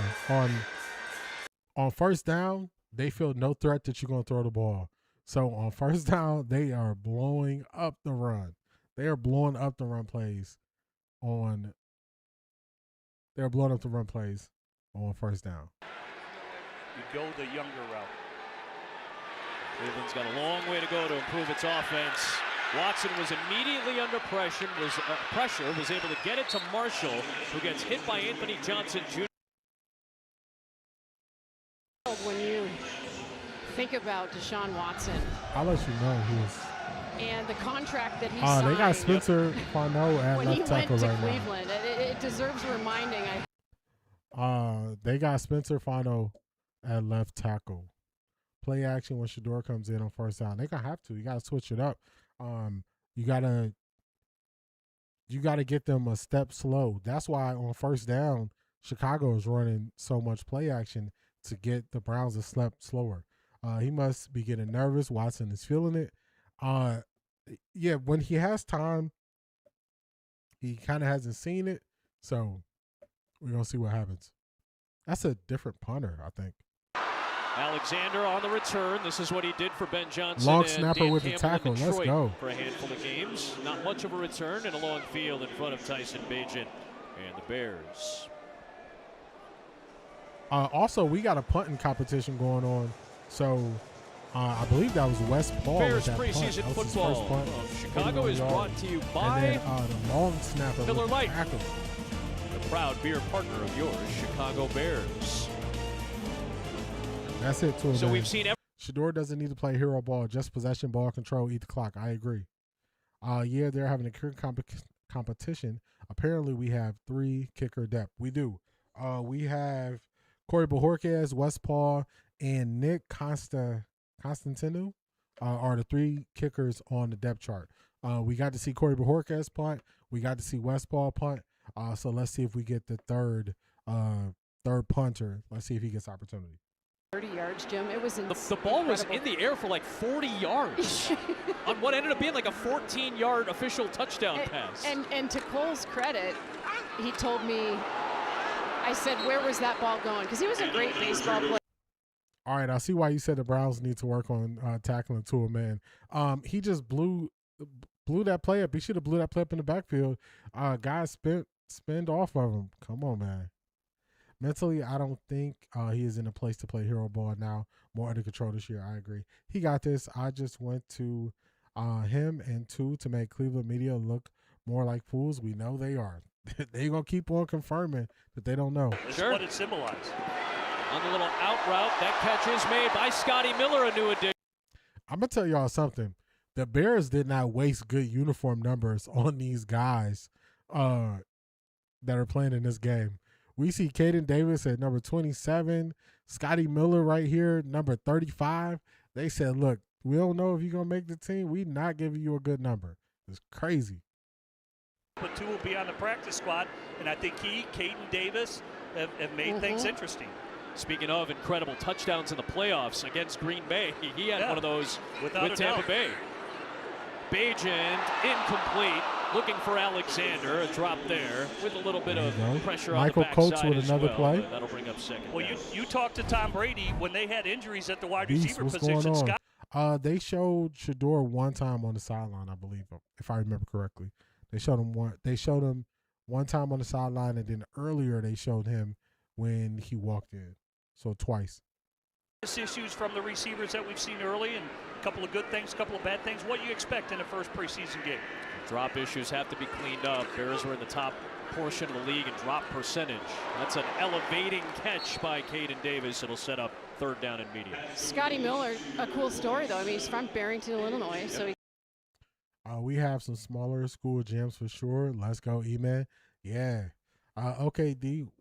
What is it to numbers on jerseys? You're going to have to teach me about that. So if you notice, the Browns had the issue with finding a number for Dylan. they gave these guys like middle of the pack jersey numbers. So if they don't make the team, they don't have to switch.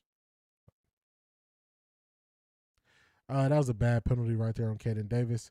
Bad penalty right there. Yeah, so they don't have to switch numbers. They don't have a log jam of everybody with low numbers. So it looks like they're making them earn better numbers. Like, you're not going to see a wide receiver number 27 or 35. They actually gave them running back numbers, really.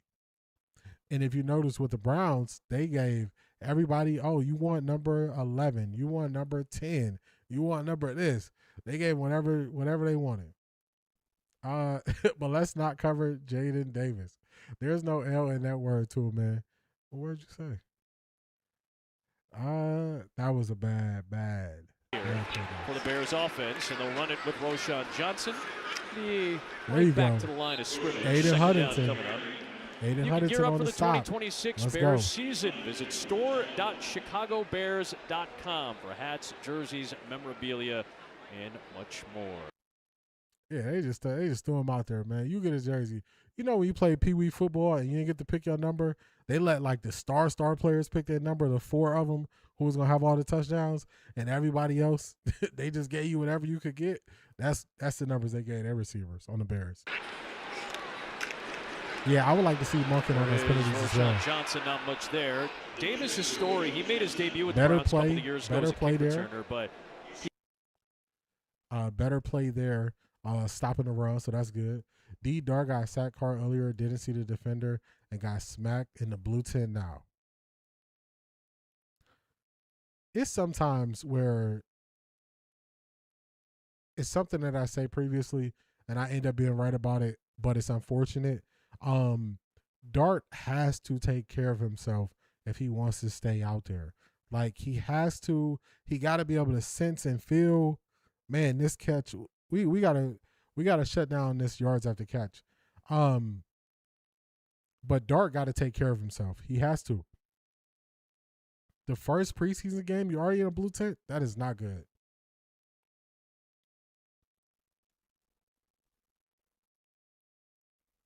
You got to earn your place in this camp.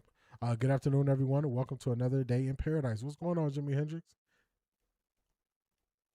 Watson being outplayed by these backups. Definitely the quarterback for the Bears. I remember they signed him to a decent contract last year, and he was crying because he just didn't see himself really making it, and they gave him a fair shot to be the backup. So he's definitely getting outplayed by the Bears' backup quarterback.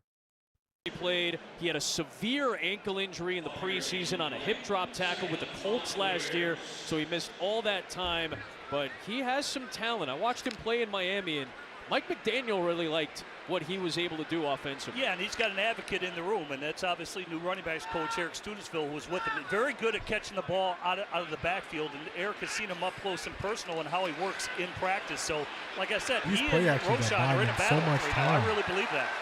Nice check down to Sam Roush. That moves the chains. It's a first down. There's Eric Studesville, the new running back. Yeah, you mentioned Eric Studesville. By the way, his first stop, guys, Chicago Bears. Offensive quality control back in the 90s. 41 is Christopher Edmonds. He's his safety. You said for the Browns, right? Yeah.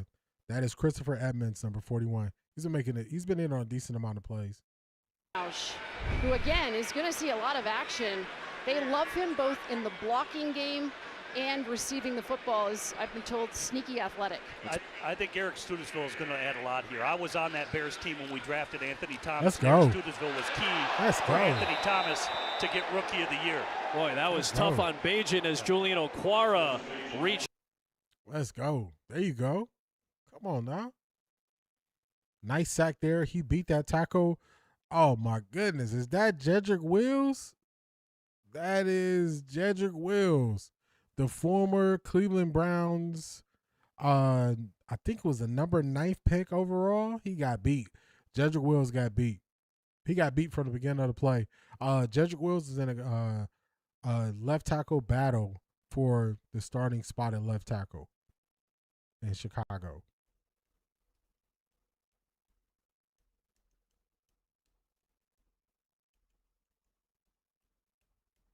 All right, so it looks like the Browns are not going to get a 2-minute drive. we're gonna see what they do with the timeouts here. You got 2nd and 19, so the Browns could call timeouts to try to get a late drive for Deshaun Watson because they did want to see him in the 2-minute, see how they operated. So they might use their 2 remaining timeouts to preserve some of the clock to give Deshaun a chance at a hurry-up offense. Dart said he's going to continue to play the way he got in the league, so everybody, he did it to himself. Yeah, and it's unfortunate. It's unfortunate that he just playing stubborn. So is Shedeur going to play with second-string players? Yes, second-string. He should be playing with the second-string offensive line because just looking at it, I don't even know how many additional offensive linemen we have. Let's see. He's not playing.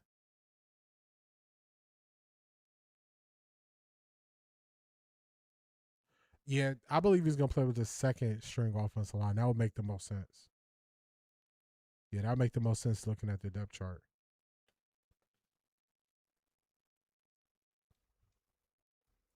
Yeah, Jedrick Will still getting beat. If they are still not tackling on proper technique, that last tackle was only shoulder. This is going to be a problem if they don't correct it. That by the start of the season. And also, this is their first time tackling. They didn't do any tackling to the ground in camp. They did drills to try to simulate the tackling, but it should get better. it should get better over the course of the preseason, considering that they haven't tackled to the ground. Tua, he had the issues with the concussions. I think Tua, the thing that concerns me more about Tua is the back. Tua also has problems with his back.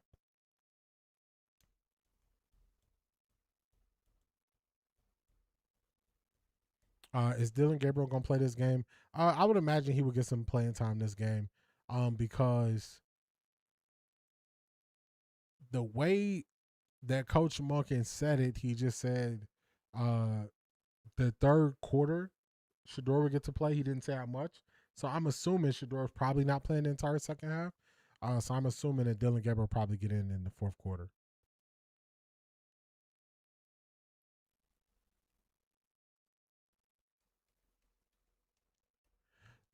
They got a chance to get probably not an exact 2-minute drive, but they could probably get a hurry up chance.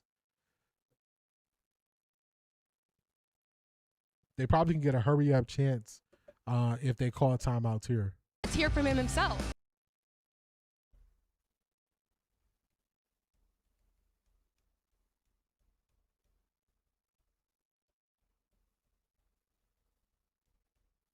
All right, y'all ahead of me. Y'all saying we got a pick, so we got a 2-minute drill. Entertaining on the mic. Second down and long here. After that Okwara play dragged Page into the deck.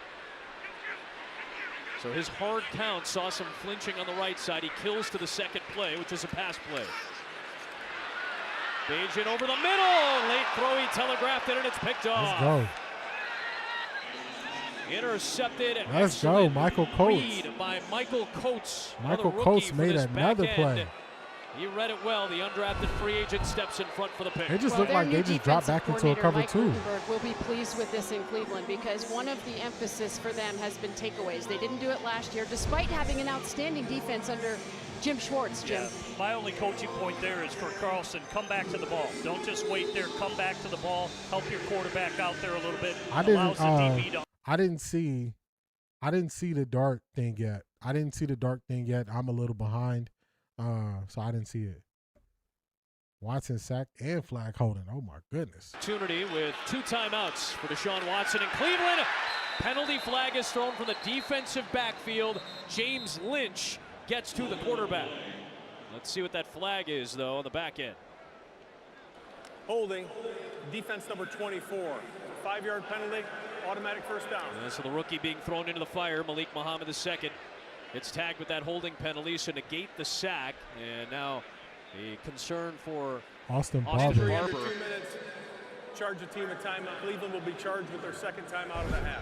You're inside of 2 minutes, so an injury timeout charges you with one here. Yeah, oh my here you goodness. see Muhammad right here. He almost yanked his helmet off. New position for him. But I'll tell you what, I'm Austin impressed Barber with the down. Bears, the trio of tackles that Hopefully they've signed. okay. James Lynch has While been he's playing grabbing his outside ankle. primarily today. He can be kicked down inside. He comes with a lot of experience. We've talked about Gallimore. We've talked about Kentavious Street. I do think they've got a lot of pieces to the puzzle. I didn't see it. I didn't see the dart. I didn't see the dart play. They didn't show it on when I'm watching. But it sounds like it was bad. It sounds like it was bad.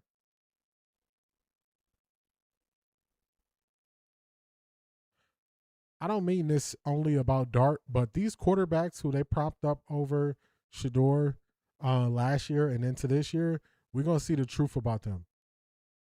All right, Deshaun rolls out, gets out of bounds. Providing pressure, and then you saw Nafai Sewell bust over to the sideline to force him out of bounds.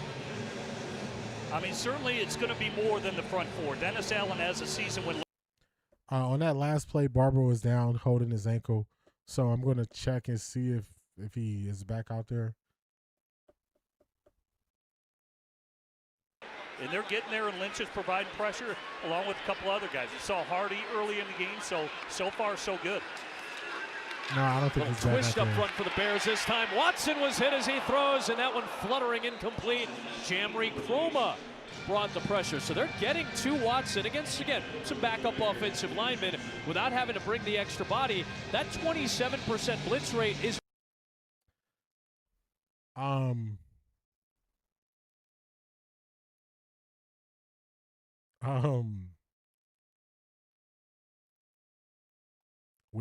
We definitely have taken a turn as an offense. We've definitely taken a turn as an offense. They're going to be a big part of it. 27%. They may play with it a little bit more and get a little bit higher. That's just a drop by Marshall on the check down. It's 4th down. That also stops the clock for the Bears with 3 timeouts. So a 2-minute opportunity for Benjamin. So I saw they had Rocket Sanders listed at fullback. Let me see. No, I'm lying. They had him listed as 3rd string, and Amani Marshall listed at fullback, but Amani Marshall has been in, and I haven't seen Raheem Rocket Sanders yet, so I guess he's going to be in the second half. I don't know if Deshaun is going to get the ball back this half, but I will say this. Deshaun has not taken the opportunity to run away with this thing in the first half. Rocket is running back. My apologies. I said that backwards. Rocket, they got him listed at 3rd string, which we should have saw him, but they put Amani Marshall at fullback, listed at fullback, and they had Amani Marshall in before Rocket Sanders. So I don't remember seeing him run the ball. Let me double check. I don't remember seeing him run the ball.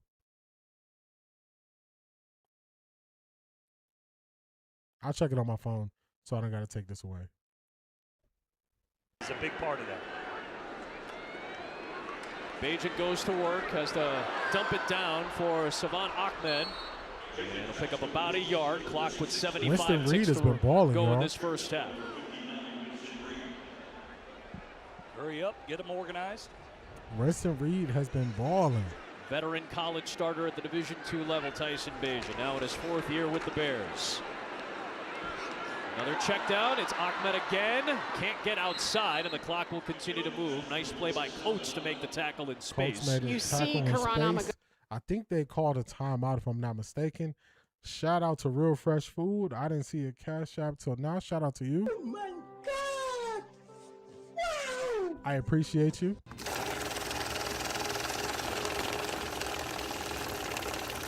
I got money. Glad to have you back. Glad to be back, and thank you for all of your support. Thank you for all your support. I appreciate you. Let me get the sound back for y'all. 3rd and 4. It's all about confidence in his technique and his health, and he feels as healthy as he's been in the NFL. Yeah, he's got 1 start total. He's got all the measurables you want. He's got all the athleticism in the world. He's just a raw player who hasn't played a lot. Jedrick Wills comes with 53 starts. He was a 10th overall pick by the Browns. You hope that knee gets going. Otherwise, by default, it could be Amagazi.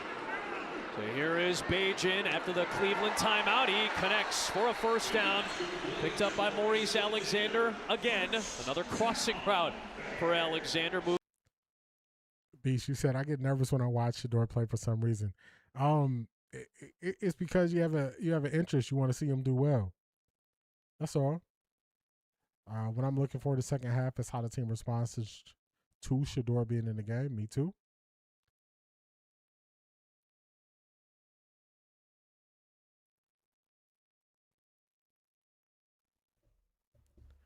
Let me check this real quick. Let's see. Where is...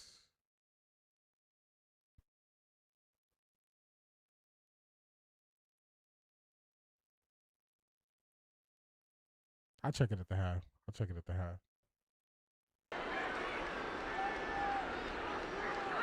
Bears have 2 timeouts with which to work now. Bajan, floater, got Caden Davis in midfield. Out of bounds, clock stops. Great read. Cover 2, hole shot, got the corner route to Davis, and it's just a high-low on the corner. It's a cover 2, patient, he reads the corner, boom, drills the corner route to Davis. Nice hitting play. You got plenty of time here to get yourself in field goal range. You love those out routes when you can use the sidelines to save timeouts, especially when you're driving and trying to get points at the end of the clock.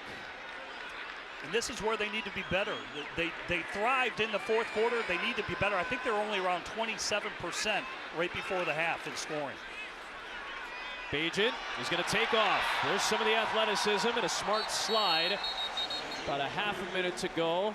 It's wild. We haven't mentioned Luther Burden, Roma Dunze, Jade Walker, Khalif Raymond. I mean, all we've talked about is Caden Davis and Maurice Alexander for good reason. But Bears fans are sitting at a bar somewhere in the city of Chicago, and they got to be thinking, holy cow, our offense is going to be extremely fast. Tyson Bagent runs it exquisitely behind Caleb Williams in the pocket specifically, so we saw that athleticism just come to life there. But we haven't even talked about their stars. Yeah. They lose DJ Moore in that trade to Buffalo, but they bring back 3 of their top 4 targets. And their leading receiver was a rookie tight end last year who didn't have the hottest start. Colston Loveland got very, very involved as the season went on. Rome was leading the team in receptions till he had. Yeah, it looks like they're going to put themselves in a field goal range here on this after this next play. They should feel confident. They've got great skill position players where they should feel they should be able to score at will. Bajan's got one-on-one, back shoulder throw. What a play by Davis. He makes the catch with 28 seconds left. Good touch throw. He talked about processing, know where you're going with the football. Once you decide it, it's just about placement. And I think that's a great placement for Tyson Bagent right there. Playing with confidence. You mentioned he's 8 out of 9. What is he, 9 for 10 now? Yep. He's kind of heating up. I agree with you there, Priya. They definitely going to hold the tape against Shedeur. Bagent with another money shot. Yeah, that's why they signed him. That's why they signed him last year. Gave him extra money to be the long-term backup for Caleb. The script. And so they should be able to put points on the board here. Still plenty of time. Got plenty of time to put the ball in the end zone or end with field goal. Bears use their final timeout, so 28 seconds and the ball spotted at the 22. So operating here with the shot clock going right now.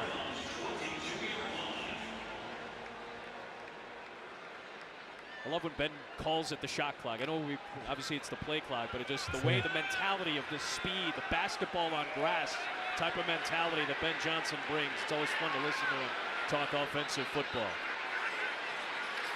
Bajan. Time, throws into traffic. Boy, that would have been a fabulous catch with one hand by Scotty Miller, and he made it. But he got sandwiched by a couple of Cleveland Browns. Yeah, I thought way too late getting to him. He pumps it twice. Yeah, Amani Marshall had 3 rush attempts or 3 carries. Deshaun had 3, Dylan 4, Quinshawn 4. Yeah, no Rocket Sanders yet. I didn't think I saw him. No Rocket Sanders rush attempts yet.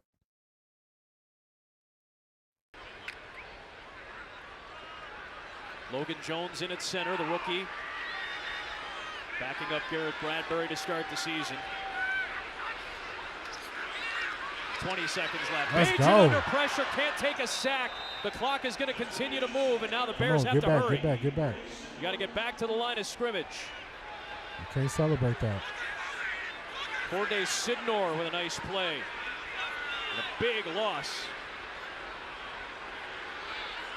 So you're still in field goal range for Cairo Santos. You're essentially running the clock down. I imagine they'll spike it and then let Santos take a field goal from right around 50-51 here. That's, again, that sack takes you out of touchdown territory, and it's going to force the kicking unit's hand. Makes it a tougher kick for Santos. Right, to me, that's a no-sack situation, but they ultimately take it. Doesn't take them out of field goal range, but those are preach. You already know as a quarterback Glad to have you. where your kicker is good from. They'll be like, hey, in the huddle, hey, on this 2-minute drive, Jim, we got to get inside the 30. Sanders was out there for like 2 plays. Exactly okay, gotcha. Yeah, I didn't see no stats. I didn't think he had any rush attempts or anything. To take that sack, but you don't want to do it and make it tougher on your kicker. Missed a 50-yarder earlier. He'll try this one from 51, and he'll sneak this one good. The clock expires, and the game is tied at 10. All right, game is tied at 10 at halftime. I'll take y'all over. I can pull it up on here now. I'll take y'all over some of the stats so far. Let's see. Box score. All right, so Deshaun Watson's first half, he was 11 of 15, 126 yards, 8.4 yard average, no touchdowns, no interceptions, 1 sack, QB rating of 98. I would say Casey Concepcion was a standout player, him and Dylan Sampson. Casey Concepcion, 1 carry, 14 yards. Quinchon went 4 for 9 yards. Dylan Sampson, 4 for 6 yards. Deshaun, 3 for 4 yards. Amani Marshall, 3 for 4 yards. But Dylan Sampson with a big explosive play on the screenplay. 2 receptions, 43 yards. Casey Concepcion, 3 receptions, 27 yards. Jerry Jeudy, 2 for 18. It looked like they stopped playing Jeudy. It also looked like they stopped playing Denzel Boston as well. He had 1 reception for 15 yards. Then Armani Marshall, 1 for 9. Isaiah Bond, 1 for 8. Blake Whiteheart, 1 for 6. And Harold Fannin, 1 target, 1 drop. Deshaun Watson also had a fumble loss. Winston Reed is balling out. He leads the team with 6 tackles. E-Man, he has 4 tackles. I guess I'm going to call him EMA. EMA, number 42, has 4 tackles. Christopher Edmonds has 3 tackles. Michael Coates Jr., he had the interception. I believe he had a pass breakup. So he's been playing pretty good as well. Also, Julian Okora, he had the false start, but he made that up with the big sack. So far, so good with our Cleveland Browns. Strip sack is not even in those graphics. Yeah, no, it only shows it as a sack. They show it separate on here, but you get accredited for both. So they show his sack, which is here, and then down here they show it as a fumble. So that's how they show it there. Shouldn't the fumble by Deshaun be considered a turnover? Yeah, it's a turnover. It's a turnover. It's a turnover. All right, I give him a B. With Deshaun injuries, he basically ain't played in years. Yeah, he did the best he could. He said he tried. How was Deshaun a 98 rating? I said the rating, but it's something I don't even go by. QB rating just it don't do nothing for me. It don't do nothing for me. Jeudy better not step on that field. Nah, I don't think Jeudy is getting back on the field. I don't think Judy's getting back on the field. We're going to see Bond and Jeudy in the third, I guess, or are they going to give Shedeur only scrubs? I think he gets Bond, Gage Larvadain, Luke Floria, at least those 3. I think he'll get Carson at tight end. He'll get Whitehurst at tight end as well.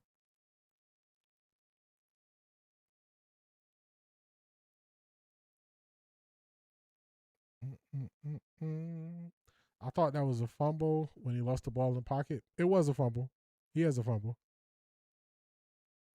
Miss Brown, what's going on? Trying to peek in and peek out. Safe travels to you, and then also condolences, because we know why you're traveling this weekend.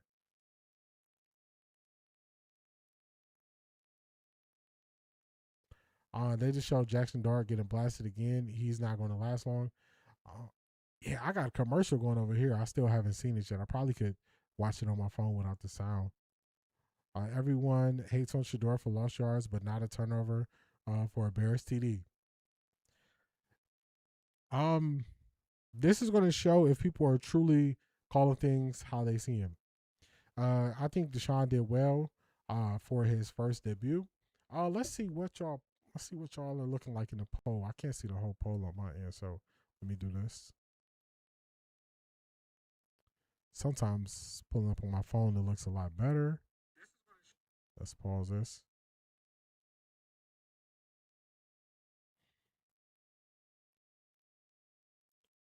All right, so for the poll, it's looking like 14% give him a D, 60% give him a C, 21% give him a B, and 5% gave him an A. Wow, I'm surprised by the A.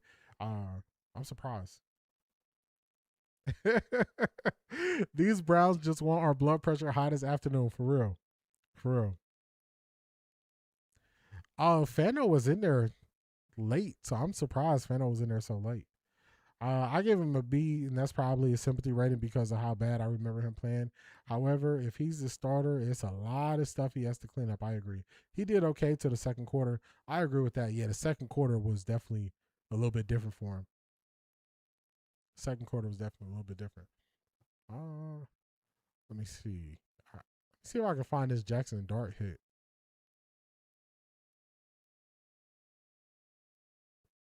Man, they already... Jackson Dart was already checked for a concussion. Lucky he all right. Okay, so he is all right. Okay, good. All right, let's see.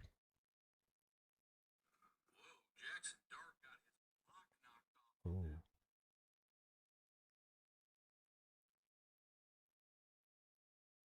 Oh. He didn't feel it. Like, you know how they say like you gotta feel the rusher. He didn't feel the rusher at all. He didn't feel it at all. 11-15 ain't too bad. It's not too bad.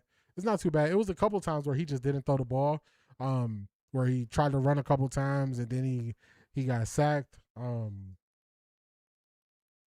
But Jackson Dart just I think that's like pocket feel and pocket awareness. He just couldn't feel that defender bearing down on him, and that was just a clean shot on him, which is, man, oh man. Clean shot on Jackson Dart. Bills 13-7 over Panthers. Giants 10-13 over Vikings. And we are 10-10 even. Deshaun seemed to get in his head a little. Yeah, he just started kind of holding the ball a little bit longer. Make sure I don't press nothing. He started holding the ball a little bit longer, a little slower to read. Honestly, most of these people don't know what they are talking about. I don't care what Cleveland media has to say about Shedeur. That's a fact. That's a fact. They just talk.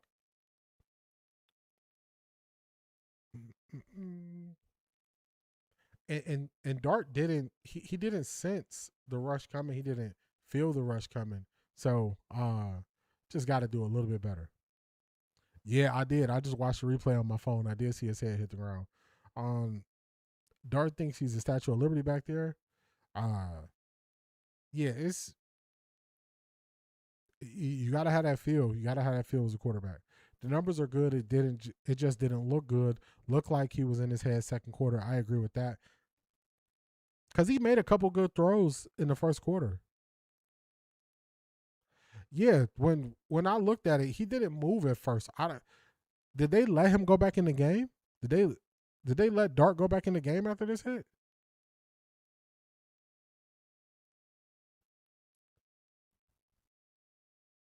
Yeah, if they let him go back in the game after this hit, this is kind of crazy because when he took the hit, he just laid there.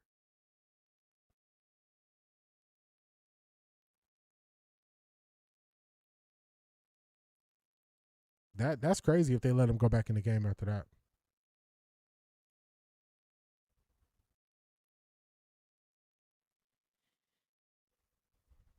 they used to have a clock of how much time we had until the second half started. Let's see if ESPN still has that clock.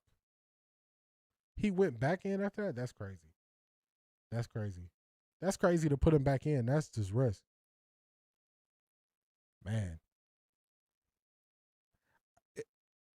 I think if I'm coaching the team and my quarterback get hit like that, I'm probably not letting them go back in. That's just me. That's just me. Shout out to Savvy CD. Thank you for the marshmallow jewels. I appreciate you. Thank you for the marshmallow jewels. I appreciate you.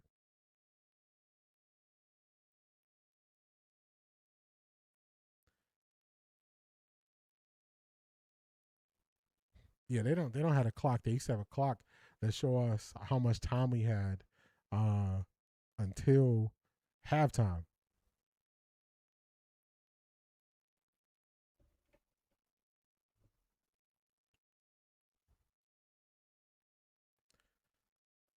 Y'all, I'll be right back. I'm going to grab a couple more of my little bottles of water. Give me about a minute. I'll be right back. I don't think I'm going to play nothing in y'all ear. I should make it back. Let me see. Yeah, I'm not gonna play nothing in y'all ear while I'm gone. I do got something to play. Let me see. I have to be right back on here.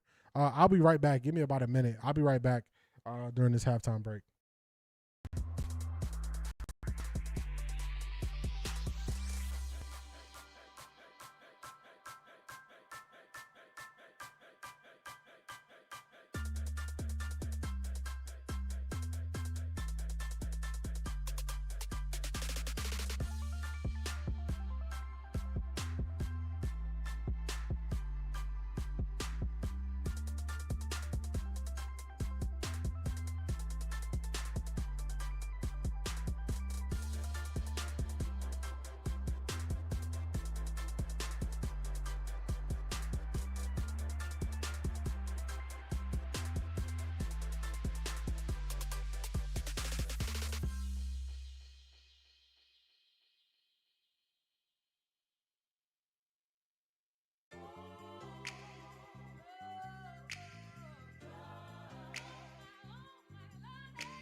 All right, we back.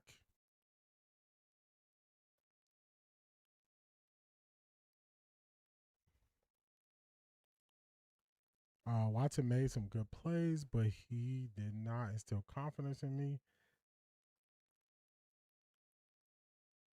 Okay, we not gonna open the settings right now. I'm not doing stream.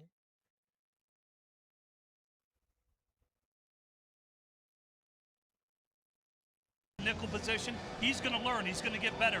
They're going to have to play with their secondary a little bit. 57% is the leading amount, giving Deshaun Watson a C grade, followed by B, 28%. It was up and down. It was up and down as to be expected, I would say. We are back, y'all. And Caden Davis and Tyson Bagent, and the way he finished the first half has to be encouraging for Bears fans. As we welcome in none other than George McCaskey. None other than, drum roll.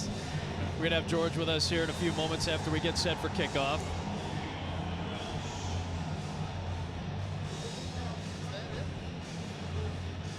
Technology today.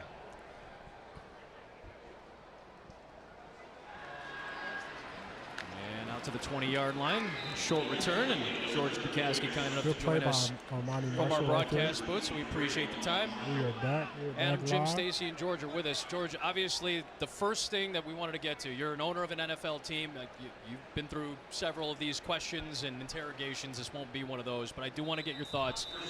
For people who haven't had the chance to hear you talk about it, to hear Kevin Warren talk about it, the only question that's at the top of people's minds right now is the stadium situation. I wanted to give you the floor because basically from a fan's perspective, there just seems to be a little bit of confusion and they're looking for some clarity. What clarity can you provide for fans right now in terms of the stadium situation? The clarity is we're moving forward in Hammond. We've identified one viable site, the Lost Marsh Golf Course. We're looking at another site to see if it is viable, the Wolf Lake Terminal, and we're doing our due diligence on those sites. It's time consuming, it's deliberate, it takes a while, and we just need people to be patient. Here's a little view of the golf course right there, and you can see it off in the distance, the Chicago skyline. There's the Wolf Lake Terminal site. So we're going through our due diligence on that second site. Excellent run for Savon Ahmed as he takes it out towards midfield. This is a very nice thought to have going forward. Continue, guys. Morale couldn't be higher, George, when you look at your team. Not only... Man, Case Keenum is still playing? I didn't know Case Keenum was still playing. Yeah, they got some chicks up their sleeve for sure, putting Watson out there. He about to be sold. Hey, I'm a little behind. Okay, Quinshon giving Shedeur some encouraging words. All right, let's see what we get. I did not know Case Keenum was still playing. Very baseball-like score for a baseball fan right now. Case Keenum going to work, veteran quarterback trying to get away from the pressure, and now I'll see what he you're can saying still too, move man. as he gets into. I don't know how you missed that sack on Case Keenum. He's not the most athletic. Case Keenum is not the most athletic. So if you can't tackle him, what is going on? What is going on? You got to be able to tackle Case Keenum. Organization for so long. What did that feel like? Give us a sense of what that postseason was like. It was a great ride. It ended a little too soon. Miraculous, unbelievable, stupendous. But ultimately, we fell short. We got to go farther. Savon Ahmed taking in on that check down. What a cutback. Oh, wow. Off of a foot injury, trying to make a name for himself. It's a touchdown for Savon Ahmed. Well, that's one of the keys is identifying great players in the offseason to build on what you did a season ago. Whether it's Salvan and other players that have been signed here. Talk about Ryan Poles and Ben Johnson identifying the right type of players they're looking for. Yeah, so play we're right action at the top of the into roster, but a we need to be screenplay. strong throughout the 53. You know, if somebody gets injured, somebody's out for a couple of weeks, we need somebody else to step up. So poor angle of pursuit. An opportunity to perform. Man, you got That was linemen exciting. blocking 3 or 4 the guys. fact that George, your head coach, and your general manager are so locked at the hip. What have you detected is the key to their relationship? I think it's great alignment, great communication. Nope. And stunningly in our business, we're going to get to see the player we are all here to see now. George, we really appreciate the time. Really appreciate you giving some clarity to people who need that. I know it's going to be a long process going forward, but for you to address it with us, we really do appreciate the time as always. Appreciate it. Go Bears. Jordan McCaskey, kind enough to join us in the broadcast booth. Lightning strike.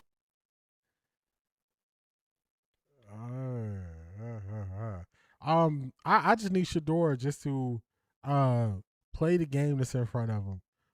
Don't carry the weight of the season, the off season, all that stuff on you. Just play the game that's in front of you. Play the game that's in front of you. Play the game that's in front of you, and we're gonna be straight. Man, oh man.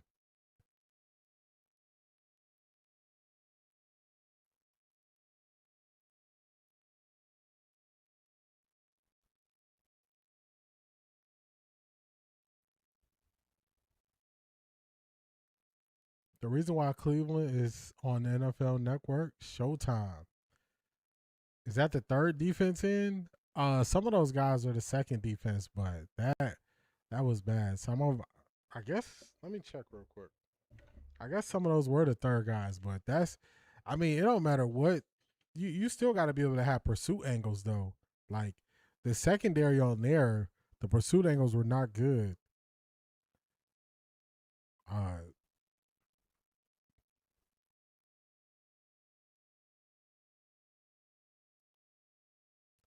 Yeah, the secondary is some of the guys who were just playing in the second quarter. So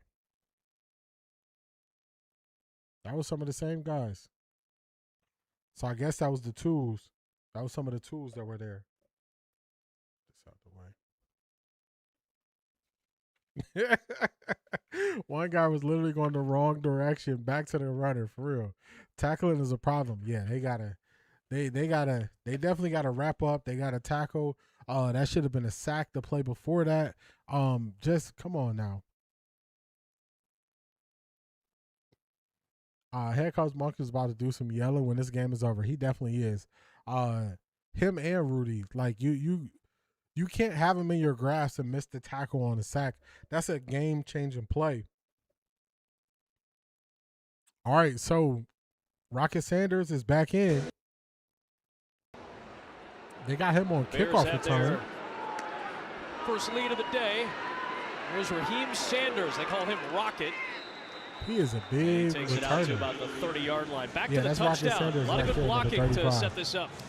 Yeah, look at the guys out front. Really leading number the 40, way. There's number Jones. 17. Hey, there's a rookie center getting down the field. And then look at the running back. This is where sideline he's is really your friend. dangerous, is in space. That's what Eric Amber, Studesville what's talked going about, on? his ability to catch the ball out of the backfield in space, make plays, finds guys, hits the accelerator, and guys are in his dust. So. That was the stiff arm for me. So the tools are only a play away from being the ones, yes. This guy was a freak athletically. All right, so by I the way, see the coming out play of Washington. already. I mean, years ago. It definitely ain't it's no nice run to see play. him get his shine. I think Zedrick called this. Shedeur Sanders starting Play the action on first down. Todd Monken's offense. And Good throw by Shedeur to Gage. Gage makes a guy miss. This is a really Big good pick return up there. guy in Gage Larvadan. I always want to make sure I say it correctly because it confuses me looking at it. He's their top punt returner, but he's got some speed. He made a nice Big pick play up out there. of that one from Shedeur Sanders, who's getting the opportunity in the second Oh, we half. still got 7 Bates? starts a year ago, went 3-4 as a rookie. Won his last 2 outings. Brendan Bates. Averaged almost I 200 don't yards think I remember passing. seeing him. Yeah, we saw him actually here in Chicago, 59% completion. But the bugaboo for him was the 7 touchdowns to the 9 picks. And a fumble on the exchange. Good job to jump back on top of it by Amani Marshall and rescue it for the Browns. You're right, Stacy. It's about time. I think he had 3 turnovers in that game against Bears, or like even here, quarterback-center exchange. First things first, got to start with getting the quarterback-center exchange. And we got a guard like at center? Good snap. Just got to squeeze the hands, and unfortunately, the ball's on the ground. That's how you're going to be judged. You got to take care of the football. It's like we got a guard bar at goal. center? I've said that forever. You got to treat it with the care it deserves. Got Kingsley Egwakin in there at center. Why we got a guard at center? Came off the Detroit practice squad. That ball is deflected Ball tipped in the at the air line and of falls scrimmage is harmlessly down. incomplete. It was hard to believe a couple years ago the Bears were in quarterback competitions, and they draft Caleb Williams, and obviously we know what the future will hold. But Jim, how difficult is it to go through a camp? And a nice job by Lynch there, getting the bat down. Yeah, that's a good job getting his hands up because he couldn't get to the quarterback. To go through a quarterback competition in camp? Well, I think at some point you got to make a decision. To me, it's already too late. They should have made this decision. You look at Minnesota; they've already decided Kyler Murray's their guy. To me, this is too long. There's some Big time. blitz on Sanders as he gets rid of Let's it go. into the next downfield. Let's go. Luke Floria. Let's go, Luke. Able to make the grab, and Shedeur Sanders stood in there with probably the heaviest Bears blitz we've seen all day today. Coming down. Yeah, they bring the heat here, the Chicago Bears defensively. Why not? New quarterback in, second half. And it's just man-to-man, one-on-one. Josh Blackwell really can't do much about it here in open space. Yep. Although they will need him in a severe way, given, again, the attrition at injury. Josh can do it all. To this secondary. He can play nickel, he can play outside, he can play safety. He has really filled roles in the past for the Chicago Bears. He's an excellent special teamer as well. Toss play for Marshall. We got to work on this run blocking. Finish it off. Sewell was there, along with John Radigan, who's been a great special teamer in his career at a couple of different stops. But getting back to your question, Stacey, I mean, Dylan Gabriel's Ain't kind no of been Wildcat pushed to the side coming. here. It's Ain't been no a two-man Wildcat race, but to me, coming, it's still I too believe long. that. You've got to make a decision. You've got to get guys caught up to speed because they've got a lot of new players too as well. And so whether it's Deshaun, who hasn't played in a long time, and Shedeur, who hasn't played a lot, if you are going with the young guy, give him all the reps. Let him see so he can learn and go from recall after that, because you're never going to be able to expose him to everything in practice. Sanders dancing, looking for an alleyway, and he's just going to have to duck and run. I think you make a great point, Stacey, because it's such a luxury that the Bears find themselves in. A lot of teams obviously love to have the solidified veteran quarterback, but it is a real luxury when you know who it is from the start of the first snap of the preseason into the regular season. The Bears know that, the Browns don't. Yeah, and we've chronicled Caleb Williams and just his growth from year 1 to year 2. It's hard to imagine. I asked him what Ben Johnson is like as a teacher, and he basically, paraphrasing it, said, he's the kind of guy you want to stick with forever. He believes in me, I believe in him. This is going to be a partnership for a long time in Chicago. They're trying to figure that part out here in Cleveland. Sanders did a nice job of keeping it alive for Marshall, and he gets hit near the sideline and forced out of bounds. 4 for 1. That's twice. He's moved well in the pocket. Good adjustment there. Finds his back out of the backfield. Going to be close to a first down. I think he ended up a little short. Dante Manning ended up meeting Marshall shy of the sticks and made some contact with him. So it is 4th and 1.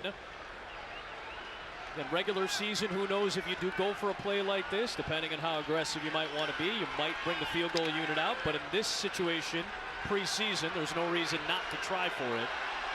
They'll run that 4th and short play. It'll be a run play. It'll be a stop for the Chicago defense yet again.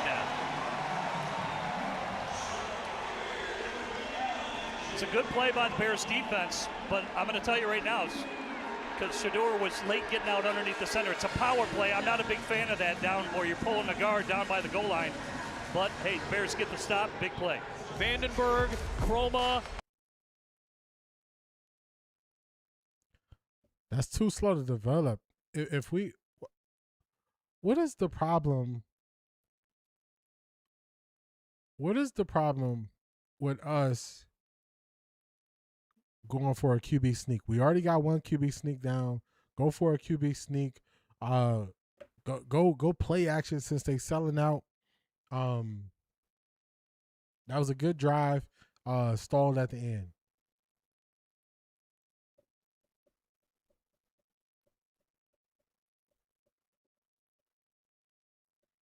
I don't know what they were talking about when they said Shedeur was late. I don't know what that was. I kind of heard it in my ear. They were saying Shedeur was late. I don't know what they were saying that, what they were referencing when they said that.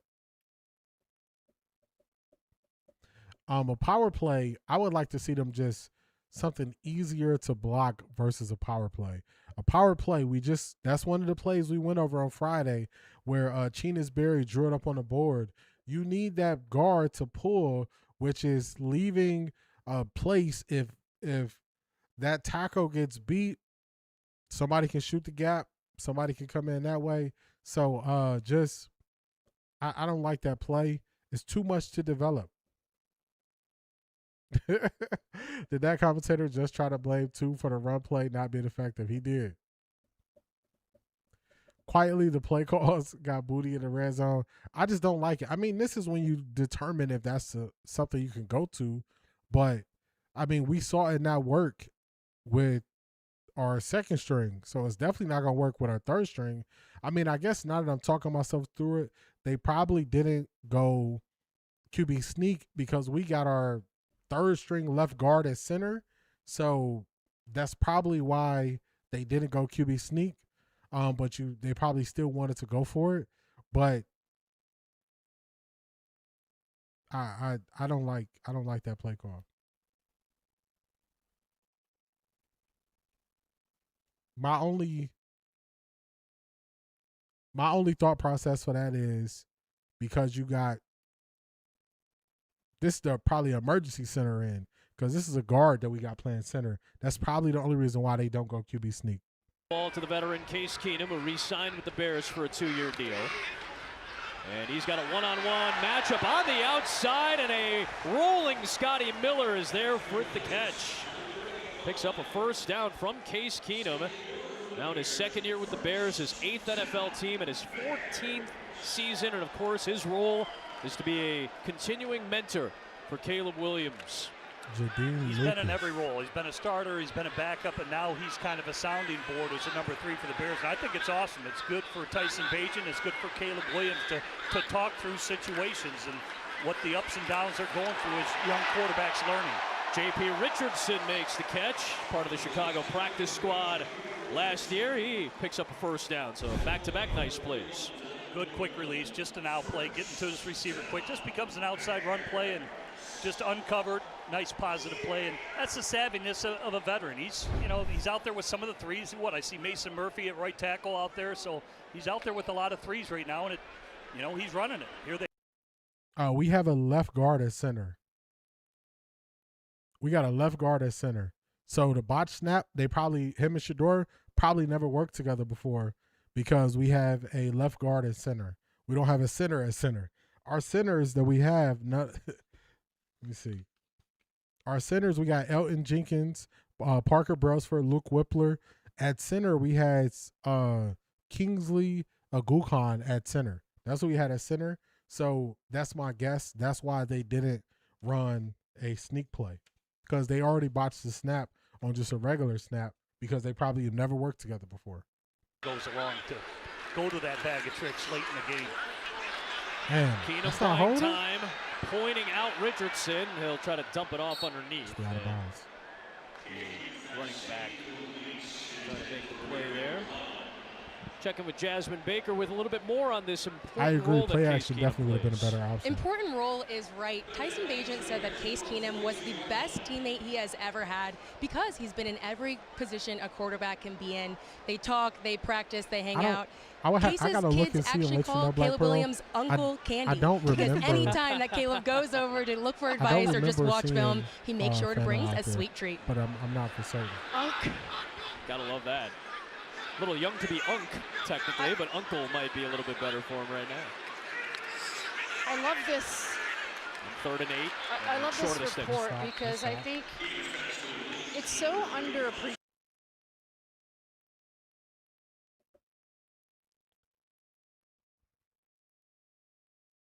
What we had there? Kind of directing the show when there are questions. We get a good penetration, just not getting the right angle to the QB. I agree with that. The head coach can be pretty intense. Your offensive coordinator can be pretty intense. Your quarterback coach can be pretty intense because, hey, we want it done this way. And then that's when you turn to your veteran quarterback to be that sound. Gage, that's what we want, man. We want you to catch the ball, secure, no bobbling, none of that. All right, Browns defense holds up. They give up a little bit of room, enough for the Chicago Bears to flip the field. We're going to get the Browns back offense out there momentarily. We got a commercial break here. My stomach is doing flips. It's all good. These are the moments he is meant to be in. These are the moments he's meant to be in. I think if he just looks more settled and poised than Deshaun, and this is probably tougher than him going out there with the ones. So I think he'll be. If he is fine in this environment, I think he'll be fine at home with his guys, with the starters. That's what I think. And then also Black Pearl, I'll let you know when the linemen come out. I'll let you know if Fano is out there. I wouldn't be surprised if he's not, though, because we are pretty far down our offensive line depth chart. Just looking at the guys who are out there.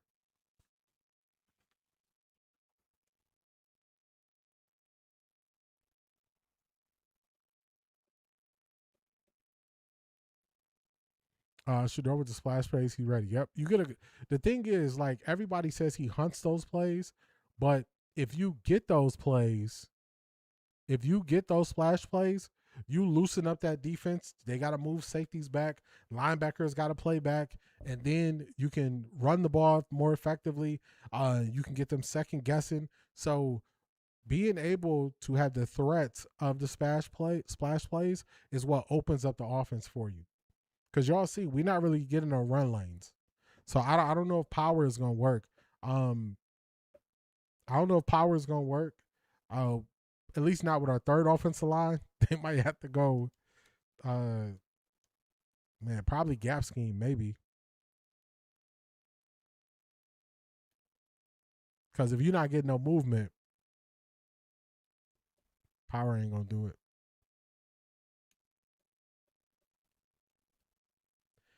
Just slow and steady, and we're all good. That's a fact. True, Deshaun had them ignoring the pass game too. He did. Just they were selling out on first down to stop the run.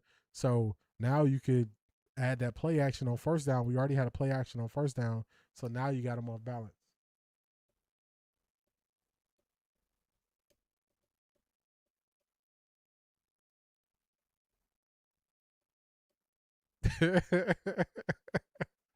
Marie, not your heart rate is up like you're working out.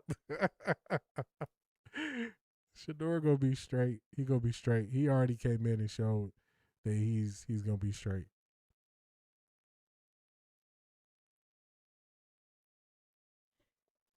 The White Sox are making some noise right now. It's been a fun time in this city. As you cannot professional run. Groups in this town try to turn things around. There's Neville Gallimore on a nice stop of Amani Marshall as the Bears defense takes the field on first down. I was selfishly pumped when Bryson Graham and Tiago Splitter decided to draft Caleb Wilson. I almost said Williams. Well, we'll have some fun with that during the area. We've got the two Calebs in town. And Caleb Wilson, the number 4 pick by Chicago this past draft. Probably going to do that a lot. Who among us? It's a good problem to have in this city right now. Second down for Shedeur Sanders. And a couple of nice plays on his first series that fell a little short after the Bears got a stop. Marshall gets hit by one of the new additions to this back end, and Beanie Bishop, who has to deal with. I don't know what it is with Rocket Sanders. He's definitely getting less opportunity than Amani Marshall. Amani Marshall is getting a lot of burn. Gallimore being amongst them, and Bishop too. Let's not forget, Beanie Bishop had 4 picks for the Steelers in 2024. Seen as kind of a Swiss Army knife and another necessity now in the secondary. Had 2 in one game when Aaron Rodgers was throwing passes for the New York Jets that year. He was on the practice squad before signing with the Saints last November. And right on cue, Beanie Bishop breaks on the ball. The former college All-American makes a nice play there to set up 4th down. Yeah, it became a 3-by-1 set, so he. Hakeem Norwood, what's going on? I'm not watching the game. I'm at work, but I just hopped on. What up, everybody? Were they sending all-out blitzes at Deshaun like they did Shedeur when he had that pass to Luke? They did do that to Deshaun one time I can remember. One time they did send an all-out blitz that I can remember. I don't believe they did it multiple times, but I at least remember it one time. There's no run blocking. Nah, they know we run. They know when we running. When they know when you're running, they can just tee off on you. Rocket Sanders can run through more guys. Yeah, I'm just surprised he's not getting the reps. Off his hands. Yeah, they just sat back. That was one of those situations where they know you're going to sit at the sticks, so you're going to run a play to the sticks. So that just, you almost got to trick them on that play with not just going to the sticks. Shedeur seemed like he playing scared to me. Explain why, Beast. I don't think he playing scared. I think in football, you got to take what the defense give you. Like, you have to. So if they decide that I'm going to take away this or I'm going to take away this, you can't just force it. You can't just force it. Forcing it wouldn't be smart. That's how you have turnovers, all that stuff. So I don't think he's playing scared. I think he's playing in the flow of the game. I haven't seen them sped up. I haven't seen his feet kind of moving all over the place. So I don't think he's playing scared. If it's something that you see that you're like, oh, he did this that makes me seem like he's scared, we could talk about it. I don't seem like he's playing scared. To me, he just playing based on what they're giving him.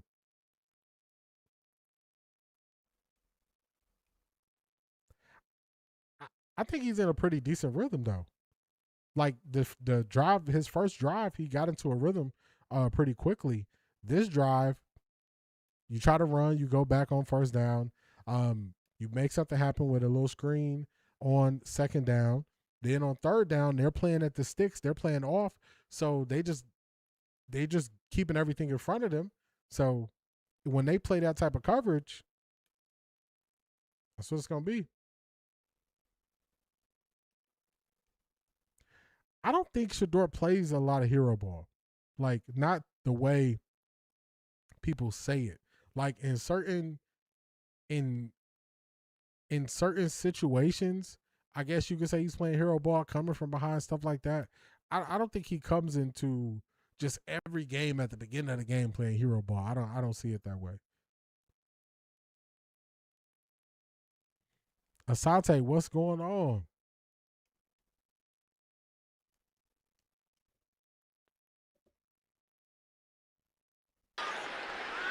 You back. From under center now, Keenum floats it outside, and it is caught by Ray McLeod. Just got signed this week. Veteran skill player, has done a lot of kick returning and punt returning, has been a back, has been a receiver, and he is now with the Bears this week. Nice job in the pocket there with the protection, and then just a simple out route. I agree with you there, Gets the Priya. toes down and. No, Shedeur has not been sacked. He's played 100 games. It's hard to see Case Keenum miss many throws at this stage in his career. Yeah, he's seen it all. This preseason, this is easy for him, and it looks easy. Britton Brown on the carry. The guy made a major impact last year on Caleb Williams. Case Keenum went through film study, preparation. Jim, The Browns defense, they got to win first down. They got to win first down to get off the field.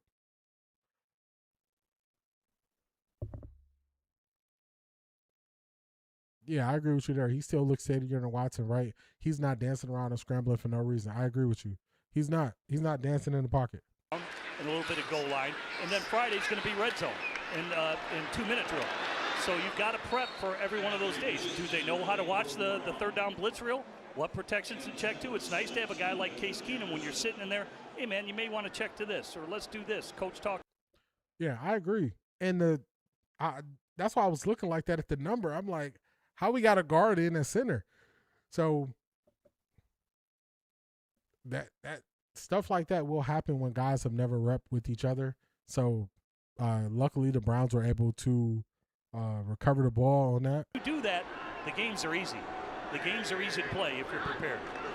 3rd and 2, trying to move the chains. That's a better play. There you go. Cleveland on Britton Brown. It'll be 4th down and short. To that point, Caleb Williams specifically said this week that he is head above water, which is critical because last year he said he was drowning, and the ability to get, Jim, as you just alluded to, new plays in, he's able to execute those plays. We've talked about that, all of that, but it's his process. Yeah.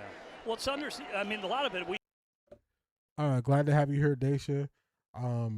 Condolences, because you were leaving a funeral. Condolences to you and your loved ones. Are they going for it on 4th and 2? And tendency breaker, go deep on 4th and 2. That was a good play call. There's a case in point right there. Case has done it for so long. It looks easy for him right now. Look, play action, turns his back to this. It's got the over route, pulls the trigger.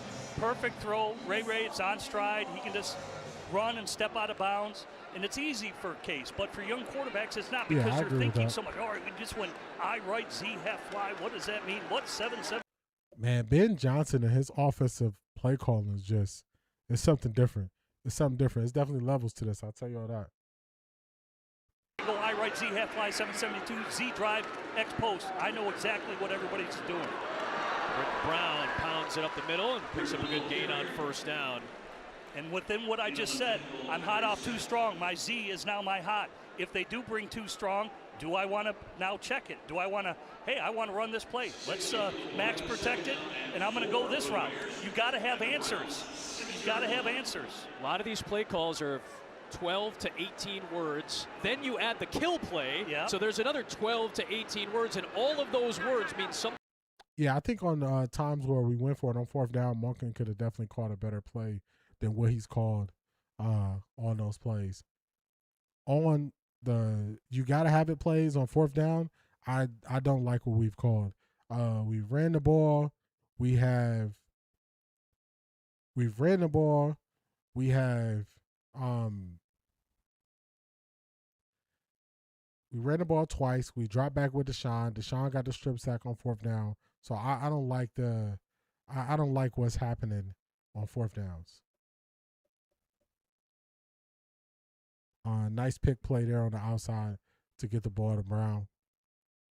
Flat right now. Step, easy throw, touchdown. Simple. The game's easy. Yeah, Brown's defense getting cooked.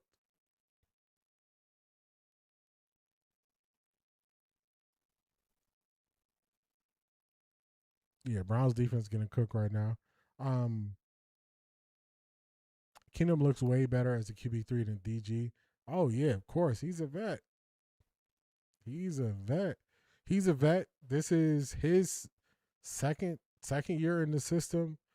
So he was helping teach. They were talking about it. He was helping teach Caleb Williams the system, studying with him, all those things. So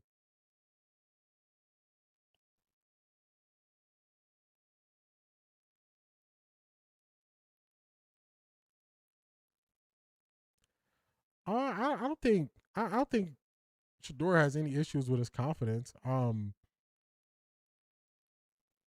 I personally would not risk putting Denzel Boston out in the fourth quarter during the first preseason game. I would not take that risk. I would not take that risk. Shedeur's confidence is there. It's the defense is the one that's getting ran up and down the field. So I would not put Denzel Boston in the first preseason game this late. Tournament. D, I changed my work schedule while you off on hiatus. So this is my first time catching up on the losses before then. I've done some research on the media. I've already started looking at draft targets. Okay, Akeem, putting that work in early. That's better if you do it early because then you can follow them all throughout the season. So that's good stuff. I just meant to give him rhythm. I think Shedeur is playing in rhythm though. I don't know. Maybe it's me. I see Shedeur playing in rhythm. Each of Shedeur Sanders' series so far. He's coming off the end with the blitz. Got one-on-one on the outside. Floats in, and that gets batted away. Ruben Hippolyte got back to the receiver and got a little help from the back end as well. But that was a nice recovery with Skylar Thomas, the rookie. Look at Hippolyte coming all the way back to jar that ball loose and sandwich Larvadan with Skylar Thomas. Well, I wouldn't call that a drop. I would call that. I wouldn't call that a drop. I would call that a pass breakup. They definitely broke up that pass right there. I do think it was the hustle of the linebacker that forced that ball to float. Some of that speed. That's what Ruben Hippolyte came in with a reputation for Tuesdays last year. He did. 2nd rounder, let's not forget. 4th rounder out of Maryland last year.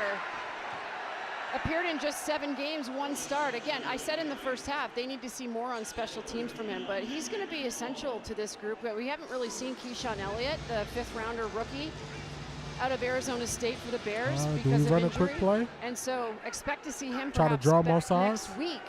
But collectively, the Bears should have a plenty amount of speed. Yeah, also, I think he's just trying to draw more sides. Yep. No play. And the former Cleveland Brown, Devin Bush, who was one of the fastest players when he got.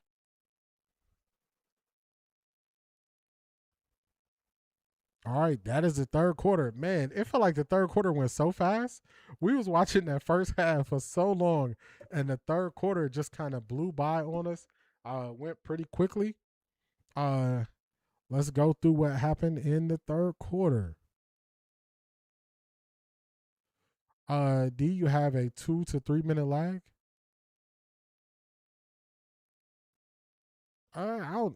I know I got 10 seconds on my actual live stream, and that's just so if I drop, I don't know, 2 to 3 minutes. I don't know if I'm that far behind. That's a long time. That's not where I want to go. All right, let's check out these 3rd quarter stats. I missed the score. Would you believe today my car was still at the mechanic, fixed radiator, thermostat, not water pump, not the mechanic called me, say you finished, and lock my keys. Ain't no way. Ain't no way. Ain't no way they get to the end of the job and then they want to lock your keys in the car. Don't let yourself get upset, Rashida. This is the preseason. Don't let yourself get upset. All right, so for Shedeur, we got 4 of 7, 69 yards. No touchdowns, no interceptions, no sacks. Shedeur had 2 rushes for 3 yards. Yeah, 2 to 3 minutes. That's kind of crazy. Can't get good help these days. Nah, that's insane. Like, how you take forever, fix all these things, and then lock my keys in the car? Like, that is crazy. That is crazy.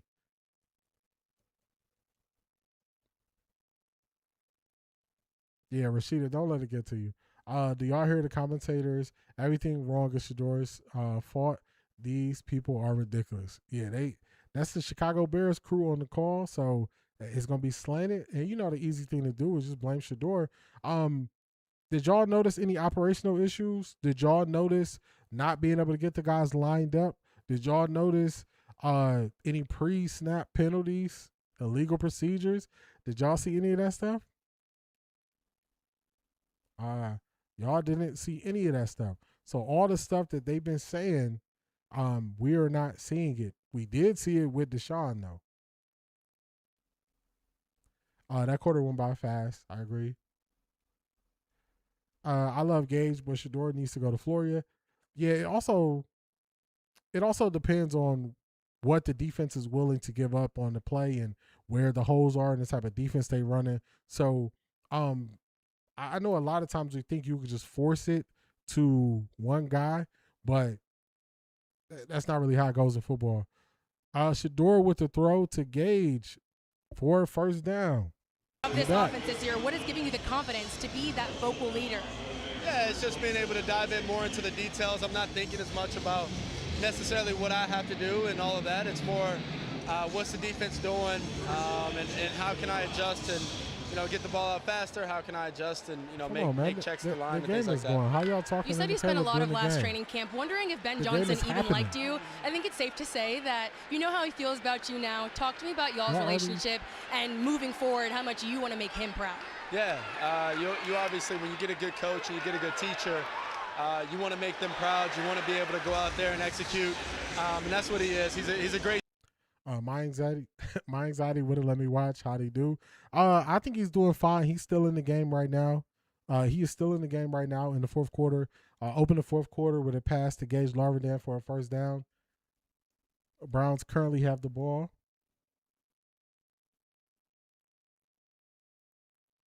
Yeah, that's I didn't understand when people was kind of. He looks settled. He looks calm. He doesn't look like he's pressing. None of that. Between them fuel and push them even harder. Yeah, I think being able to have that confidence that I'm the guy, and speaking about them, have that confidence that I'm the guy, and have that confidence like if all of them are on the field at the same time, they all feel like.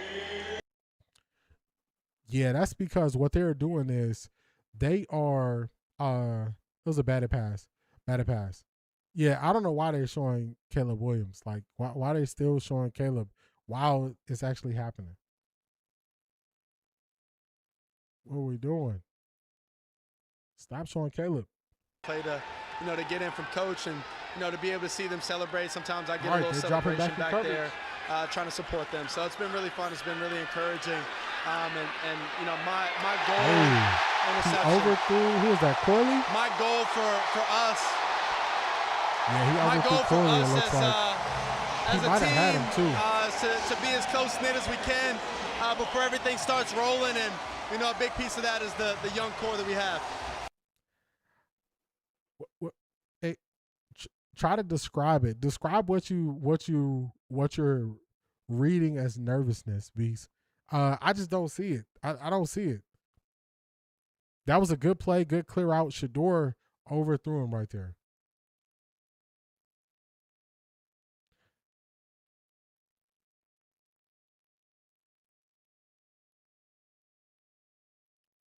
Yeah, I could definitely see them going corner and pass rusher.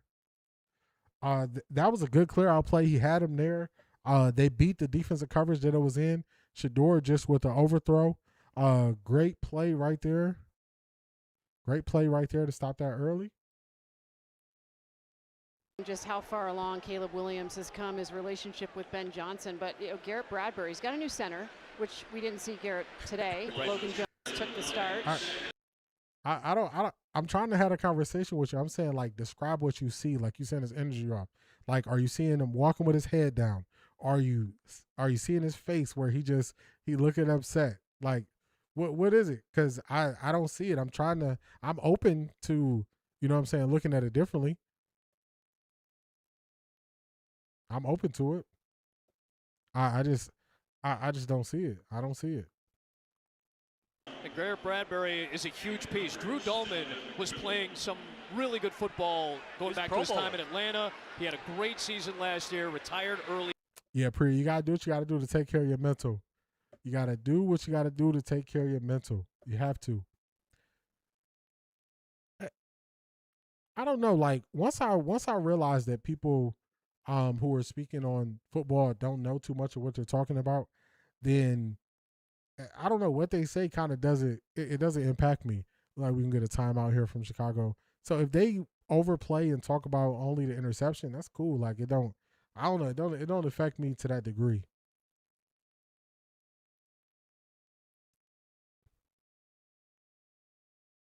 Yeah, I don't agree with the playing scared part. Yeah, I don't see it. I don't see it. Defense got to get to the QB and stop letting them escape. Yeah, they are getting back there, but they are not getting the sacks.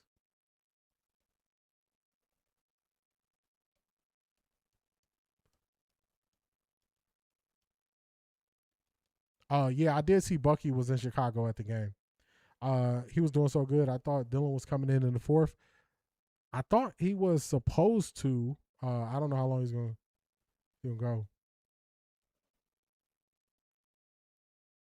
Yeah, Big Greg, they might do that, but you know, I don't know. It don't bother me. It don't bother me what they say. I just laugh at it. Like, my motto this year, I'm just laughing at the people who don't know no better. He's proven that he can. Yeah. Offsides. That's going to be 3rd and 17.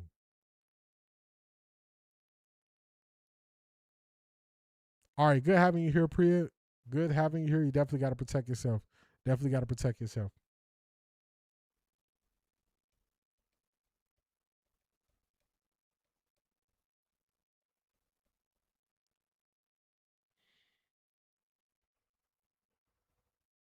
All right, we're going to see if he comes back in.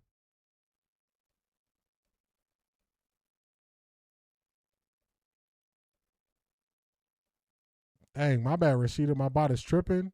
Rollout play, almost interception. The bot showed up and came to work.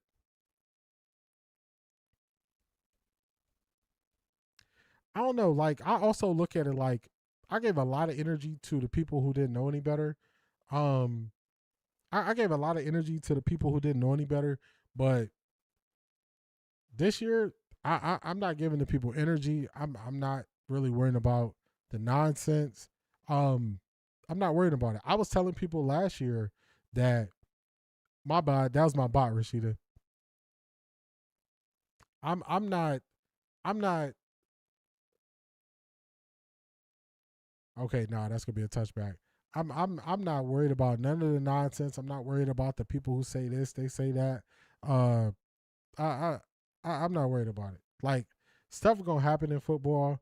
If Shedeur was missing, or looking the wrong way, not throwing the ball to the right way, I would just tell y'all what it is. But interceptions are part of the game. Like, that's just he overthrew the pass, but he went to the right way. Yeah, Crown Collector, I'm like you, D. They not running my pressure. Nah, once I realized they didn't really know what they was talking about, I was like, I don't got nothing to worry about. I don't got nothing to worry about because they barely know what they're talking about. We're going to do a film breakdown. We're going to break down the throws. We're going to break down the plays. Y'all see, we're going to watch the All 22 on Tuesday. We're going to do it live. That's what Patreon is for. We got a community over there. We talk. all throughout the week, and then we're gonna do our film breakdowns live. So, y'all will see. How did he look? I'm not home. I think he looked really good for the most part. We almost had a big conversion on his last throw. They ran his one of his favorite plays. They ran a clear out with a dagger concept behind it. He overthrew the dagger, but the guy was open.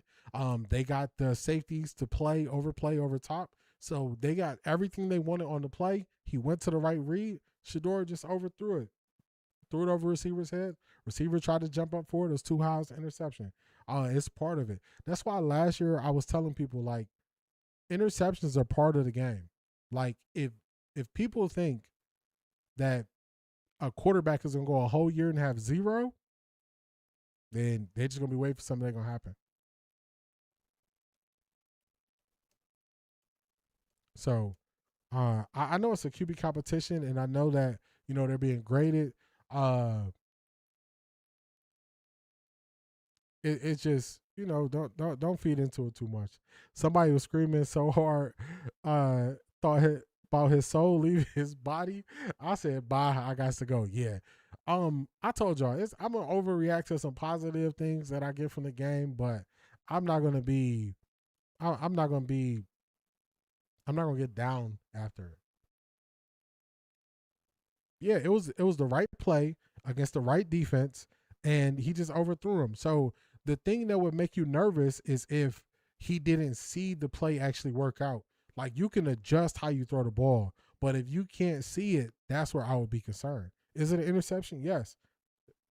It is what it is. I feel like the kid that can run already has the decisive advantage in the baby race. So good on you for your development, kid.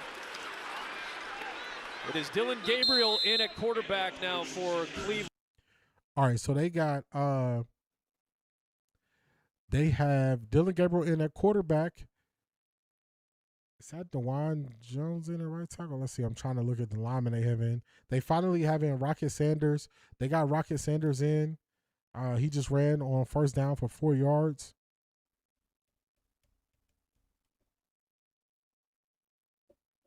String. Yeah, he's somewhat cast off, and he can run. They got He's got DeJuan Jones in at left tackle.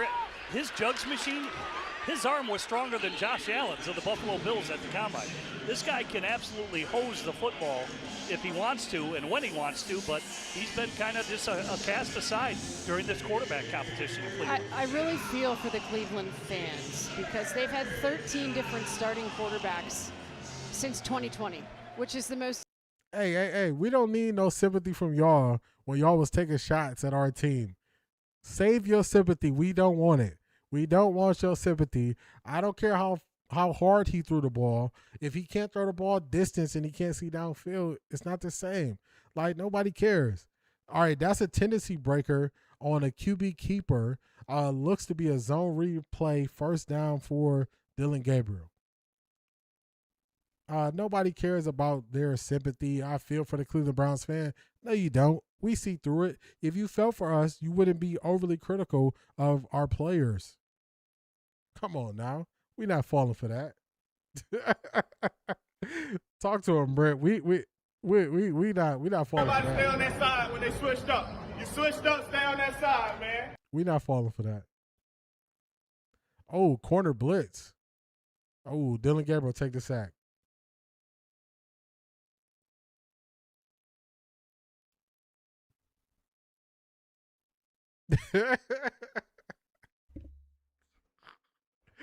KC, you funny. You funny. KC, you funny. I couldn't even hold it in. Then he just drop and roll. Don't wish harm to DG, but they were glazing so much on DG, he tripped himself. Yeah, that's why I had to turn the sound off. Like, come on now. We're not trying to, what they doing? 2nd and 19. Man, he came in fast off of the left side. He gets the ball to, is that that's Carson Ryan. So they get about 6 yards on the play, 3rd and 13. I need an espresso double.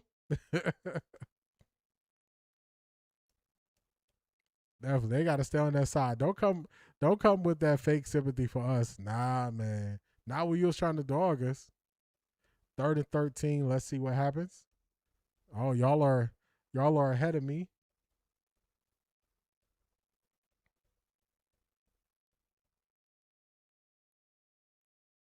Again, an overthrow by Dylan for an interception. And I'm going to tell y'all the same thing I just said. If you read it right, but overthrow, that's something you can work on. So I'm going to keep the same energy for DG. And his is an overthrow. So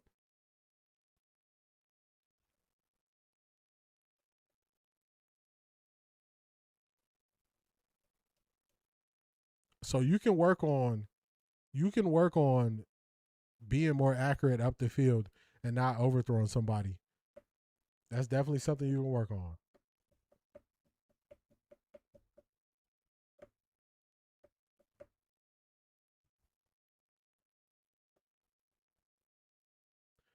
D, to me, it looked like he overthrew the pass because he rushed the throw. I would have to see it. I would have to see it not from the TV angle. Yeah, that was almost a great throw right there. Almost. Just missed his outstretched hands.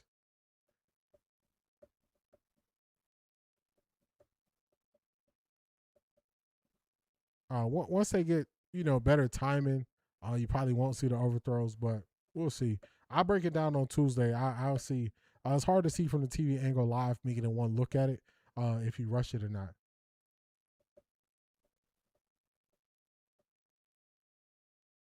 Man, these receivers, they kind of catching everything, ain't they? Good, so we can hear about the overthrows for both of them because Cleveland media was going to have a field day on 2. Yep. It's like all interceptions aren't created equal. Sometimes you throw the ball and you don't know where to go and it's a bad throw. Another time you overthrow but the read is right. That could be just not having the timing down with that player.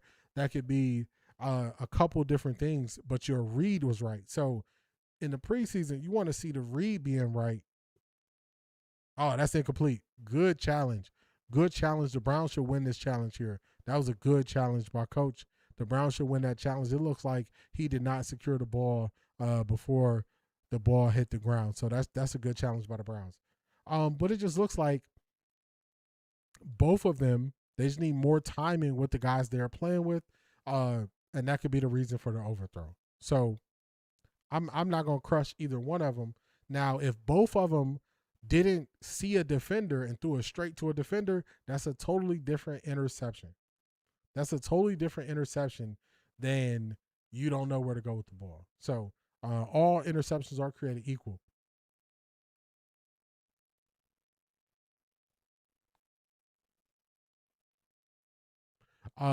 See which QB will get the most hate off the interception. You know who they're going to hate on the most. They're going to hate on Shedeur more, of course. Laugh a lot at DG has just been cast aside NFL Network commentator. Yeah, that's why I had to turn the sound off on them. First you hit us with the pity party, and then you telling us that Dylan Gabriel threw the ball harder than Josh Allen. Then you saying he being cast aside. Then you saying you feel sorry for Browns fans. I'm like, I can't listen to this. I can't sit and listen to this. Ain't no way. The Bears was a playoff team last year. They are familiar with their system. Yes, and guys play more free when they've been in the system longer. I agree with you. Good call out, Keith Hunt. Lord Cleveland media show going to say Deshaun Watson is the best QB now that DG threw an interception. Hey, they can say whatever they want to say. I don't mind what they say. The Todd Father will make corrections. I agree with that. Yeah, that was a good call. I don't like this lady with that bird neck nose. Oh no. Oh no. Yeah, I can't get with what they were saying. I can't get with it. Why they not showing Monken? We've seen Ben multiple times. What's up with that? This is a Chicago Bears broadcast, so that's why they're showing less stuff with the Browns. Everything is, at least the one I'm watching is a Browns. Hey, get the ball, get the ball. Man.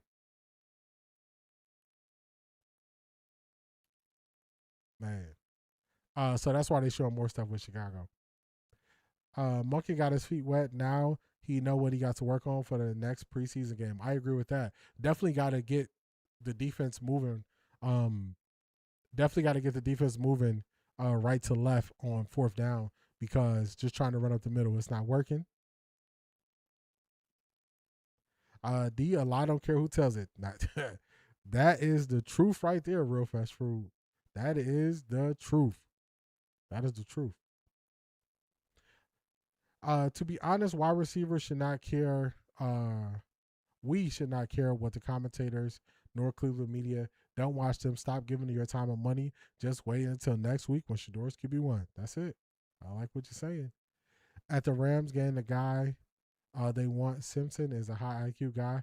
You can't make these generic biased NFL quotes up. No, just crazy. Just crazy. Just crazy.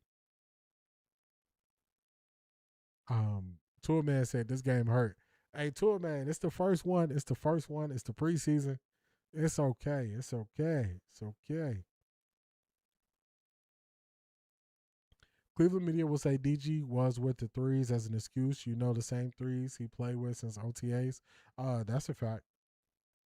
That's a fact. This is not going well. Yeah, the difference in this game is the Chicago Bears offense is way more crisp. You can tell they've been in the system. And also they kept the Browns on first down. They kept the Browns guessing with a lot of play action, which probably was a tendency breaker from what the Browns expected.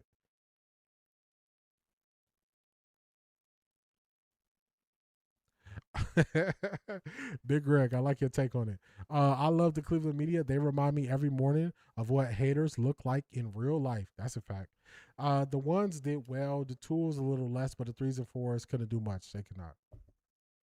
My only fear is that Sanders listens to the propaganda. Now that will mess with your head. I don't know if he listens to it or not. I don't know. A lot of what he says when he goes through his day is that he doesn't listen to much.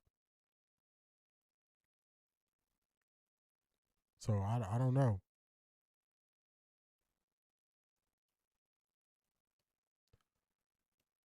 Yeah, I think he'll be fine. I think he'll be fine. I think he came in and showed what he could do right away, immediately when he got out there. I think. Let me tell y'all. That's our last wide receiver on the roster, Cole Wilson. Cole Wilson is number 87. Cole Wilson. I think when he got out there, he showed what he can do. Given the opportunity, he showed it, and then I think Monken is going to want that fourth down call back. Actually, I think Monken is going to want 2 of his fourth down calls back. He's going to want 2 of those back. He's going to want one earlier in the game back, and he's going to want this one back. But then after that, the next play, the next series, you run the ball on first down, you lose yards behind the sticks, and they got to figure something out. So,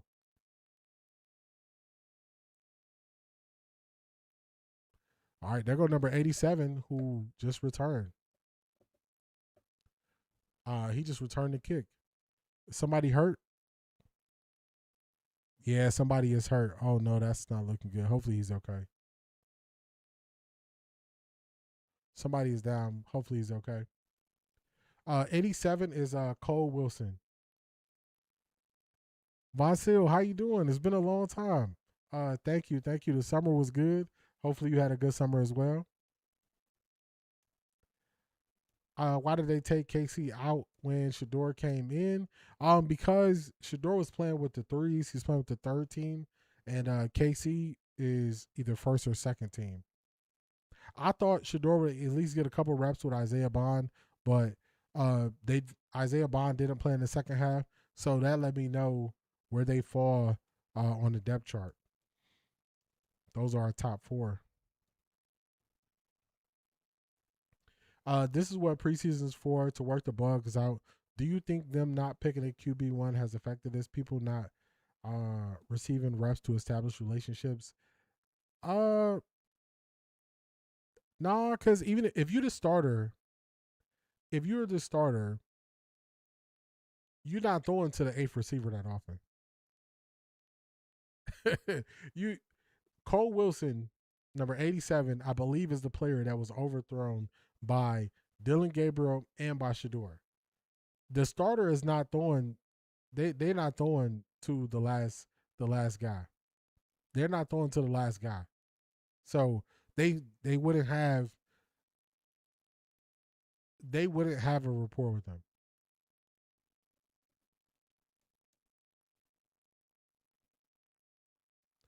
I know Shedeur says he doesn't listen to the noise, but his apology to the media made me wonder if he blacks them out. Or he could be a person who just thinks about what he said and it could have came off a certain way. Like, dang, I feel like I was being short and I wanted to apologize. I don't think it came like from a place of I don't know. I can't tell you what's in his mind. The way I interpreted it was he didn't like the energy he gave off and he wanted to apologize for it. Because nobody really talked about how he was in that press conference afterwards. So I don't think it really ties to that. But if he says otherwise, then, it's him.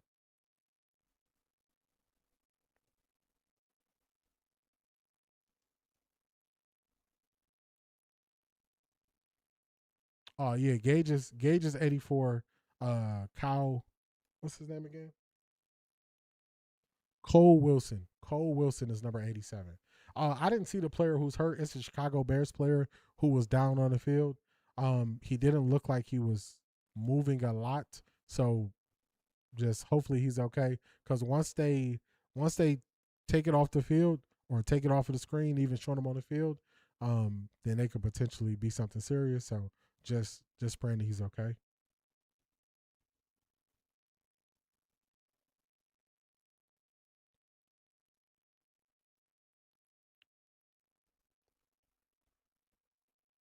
Uh, 87 was missing all Shedeur's balls in camp. He was JJ number 2. Yeah, he's the last guy. He's the last guy they have listed on the depth chart. So that should kind of tell you. If you think about it, he probably wouldn't even be playing until Dylan came in because Cedric Tillman didn't play. Cedric Tillman didn't play at all today, and they were throwing to Cedric Tillman a lot. All the quarterbacks. It's my Bears, baby. As long as they stay in Chicago, what did you expect? However, went through this same thing in our preseason after our new coach first arrived. Got to get the kinks out. Yeah, got to get the kinks out. The coach got to get used to what to call, when to call it. He got some good situational opportunities here. A couple 4th downs where he went for it. So it was definitely some things to learn from the situational opportunities they got. Yeah, that was a self-reflection. He turned those people off. I saw it in his disposition because I do that too. Tune out over it. Yeah, that's what I think. I think that was just him. He felt like how he portrayed himself, not necessarily somebody talking about it. Monken got to tighten up. The Bears offense makes his offense look high schoolish. Hopefully he not trying to show his hand. Yeah, they're not going to show too much this early.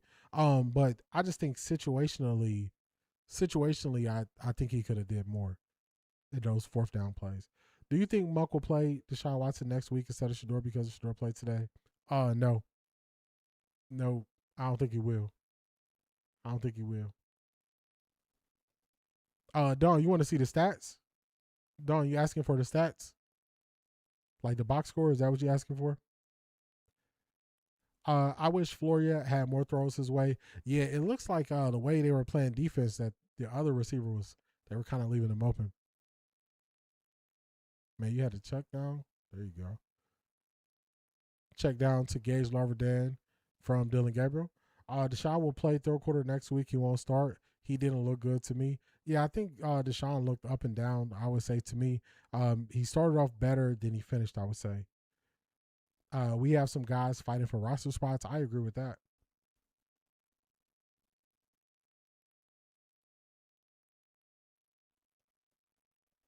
On that first play, it took him a decent amount of time to sort through.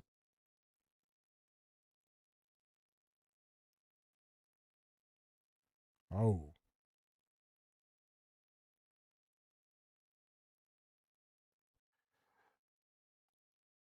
My first look at that, I don't know if that was I don't think that was a offensive line sack. It looked like DG kind of ran into that. Oh, yeah, he definitely ran into that. He ran into that. He ran into that. DG is sacking himself. What's really going on? Oh, this is the third punter right here. Great punt.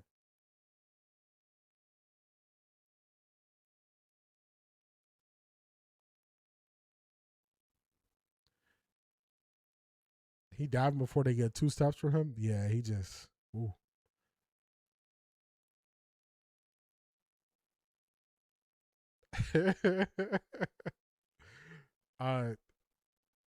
He kind of not seeing it. He's kind of not seeing it. He didn't see where to go with the ball. He just kind of guessing through it. He just kind of guessing his way through it.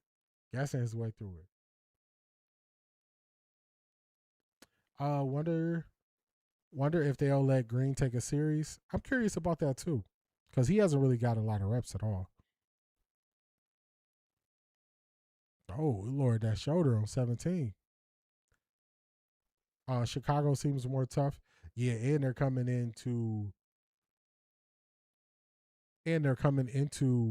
another year in their offensive system, so it shows. Every QB looks decent when they first start the game because it's scripted. I agree with that. I don't feel like the top father is calling these plays. I mean, it's messed up that this is kind of like the Chicago view because we're not really getting to see the Browns sideline or any of that stuff to see, him on the headset and all that stuff. I mean, he could be calling the plays. Good penetration up the middle. Let's go.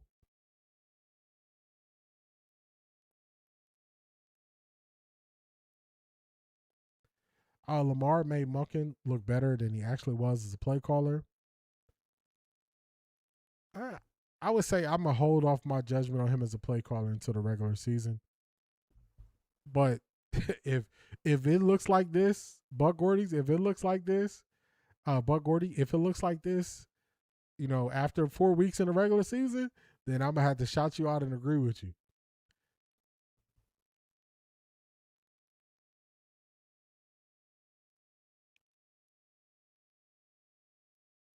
Man, this defense getting cooked.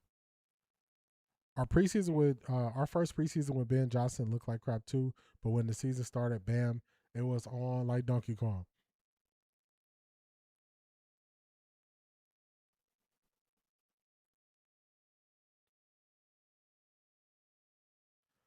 I'm wondering how next game will go because the starters are playing. Hopefully the Bills will be playing their backups too.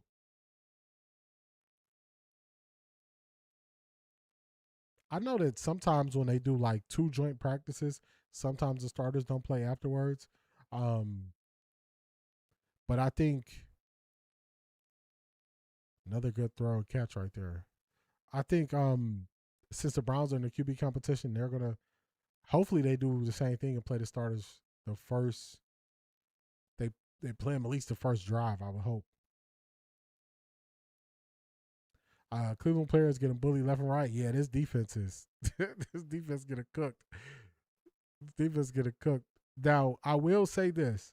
This is like our 4th string. So that could be why they're getting cooked. Will the joint practice be live stream? I doubt it because fans won't have access and last year's joint practice wasn't live stream, so I don't know. I don't think it will though. It's my first guess. I don't think it will be live stream.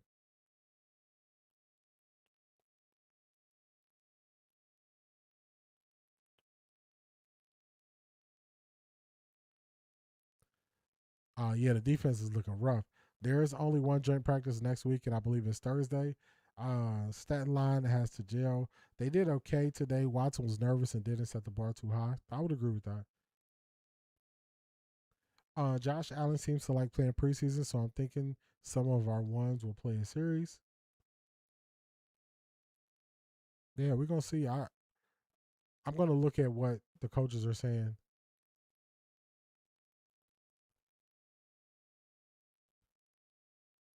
The Bills starters play today.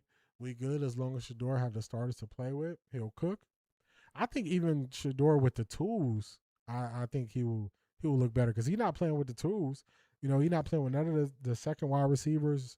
The second tight ends. We down to the third tight end. So,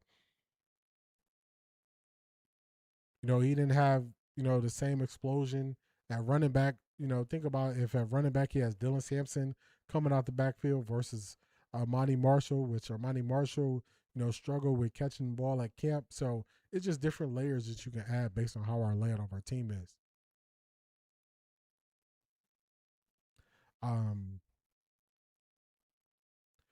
D, when it's cut day, these guys are fighting for a job. Cut day not till after the third preseason game. All the Bears QBs cooked. They did. They all look good. The defensive depth not looking great. Nah, once you get another missed tackle, and he scored a touchdown. I thought it was only going to be DN and cornerback, but I mean, the D line. I know we got a bunch of D tackles out that didn't play, but once you get to a certain point, it's not looking that good. I think Munkin already said the starters aren't playing in the second game because of the joint practice. Yeah, I can't remember for certain, so I'm not sure.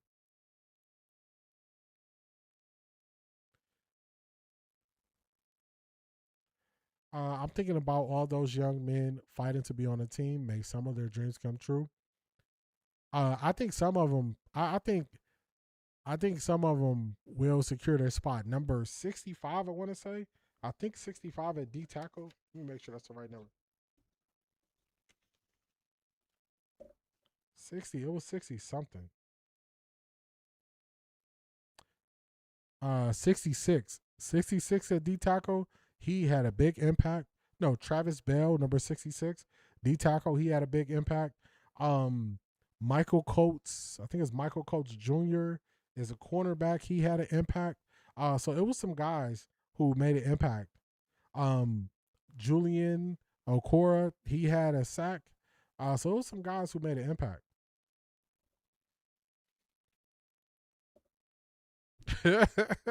Or just said, I ain't watching this replay. Nah, you just gotta watch the just watch the NFL highlights on this one. Watch the NFL highlights on this one. That's all. What's Shedeur's stats? Let's see what Shedeur got. I'll tell you. All right. So Shedeur was 6'4", 79 yards, 7.2 yards average, no touchdowns, one interception, no sacks.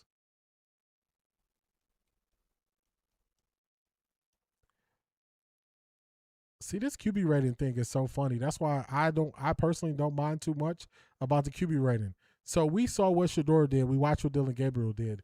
Dylan Gabriel was 4 for 5, 23 yards, 4.6 yard average, 1 interception, 2 sacks, lost 16 yards. His quarterback rating is higher than Shedeur's.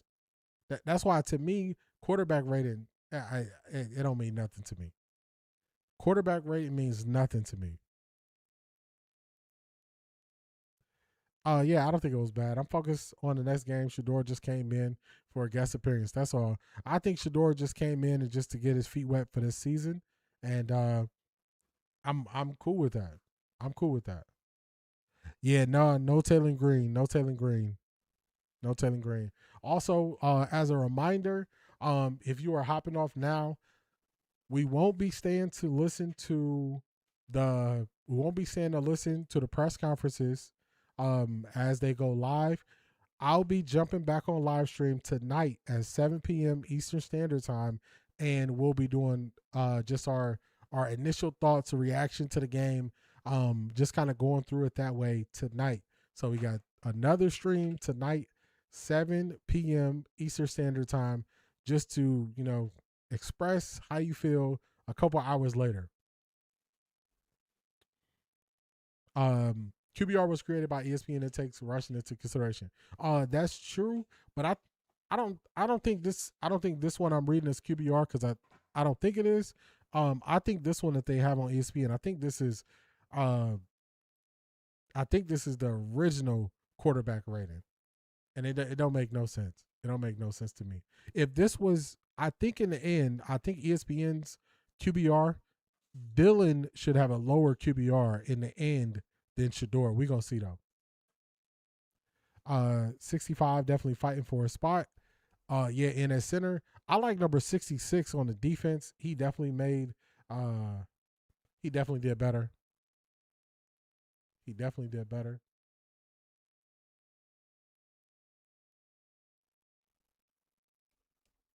The running game needs some work, or Jizzle. The running game needs some work.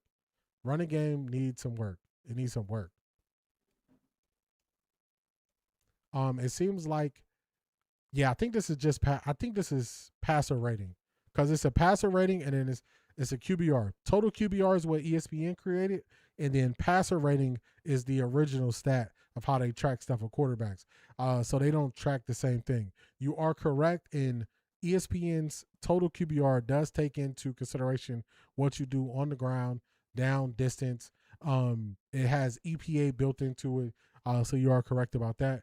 Just the old passer rating, I think those are the ones.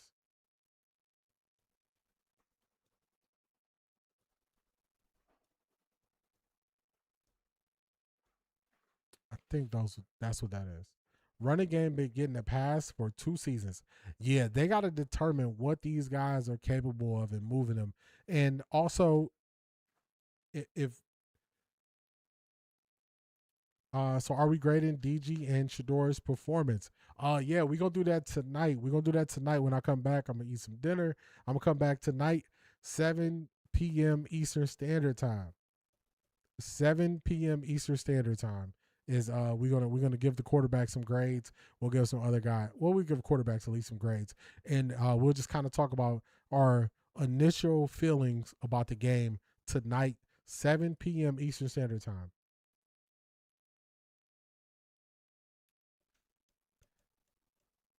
It's a passer rating, but how is DG getting that with his yards? I'm confused. That's why I don't care for passer rating. Now his passer rating has went below Shedeur. Now his passer rating is 34. So it's a fluid thing since he's still playing. But before, when it was higher, I'm like, how?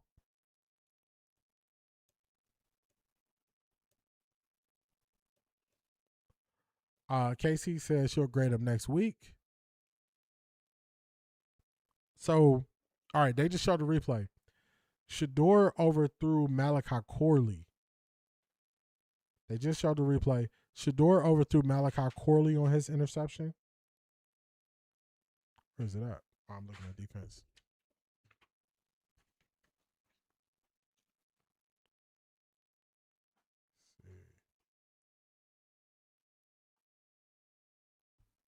Yeah, he overthrew Malachi Corley on his.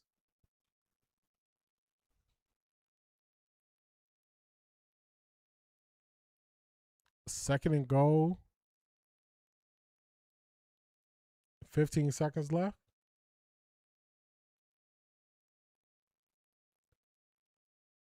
And then Dylan Gabriel overthrew Cole Wilson. Are they running the play? All right, they just get the snap off. Throws outside to Gage. Gage is stopped. They let the play clock run out. They're not going to call a timeout. Yeah, so now Dylan Gabriel's rating is 27. Appreciate you, Black Pearl. Appreciate you. Yeah, I'm going to give my voice a little rest. I'm going to give my voice a rest. That way I can eat some dinner. Instead of doing like a 5-hour continuous stream, I'll eat some dinner, give my voice a little rest, think about the game a little bit more. Then we'll be back tonight, 7 p.m. Eastern Standard Time. We'll be back tonight, 7 p.m. Eastern Standard Time. We'll rank the quarterbacks. Shout out to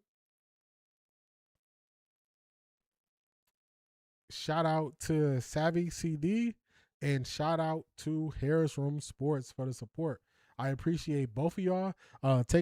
Take some time, get away. I'll put the thumbnail up, so we'll be back tonight. Just hang out for about an hour or so. We will talk about what we saw today. So moving forward, we'll be doing an additional stream. So 7 p.m. we'll be doing streams to react to Cleveland Browns game in the evening. So we working out here, y'all. We working. Talk to y'all soon. It's been real. Keep eliminating the gray. Don't forget to protect your peace. Peace, everybody. See y'all in a couple hours. I appreciate y'all.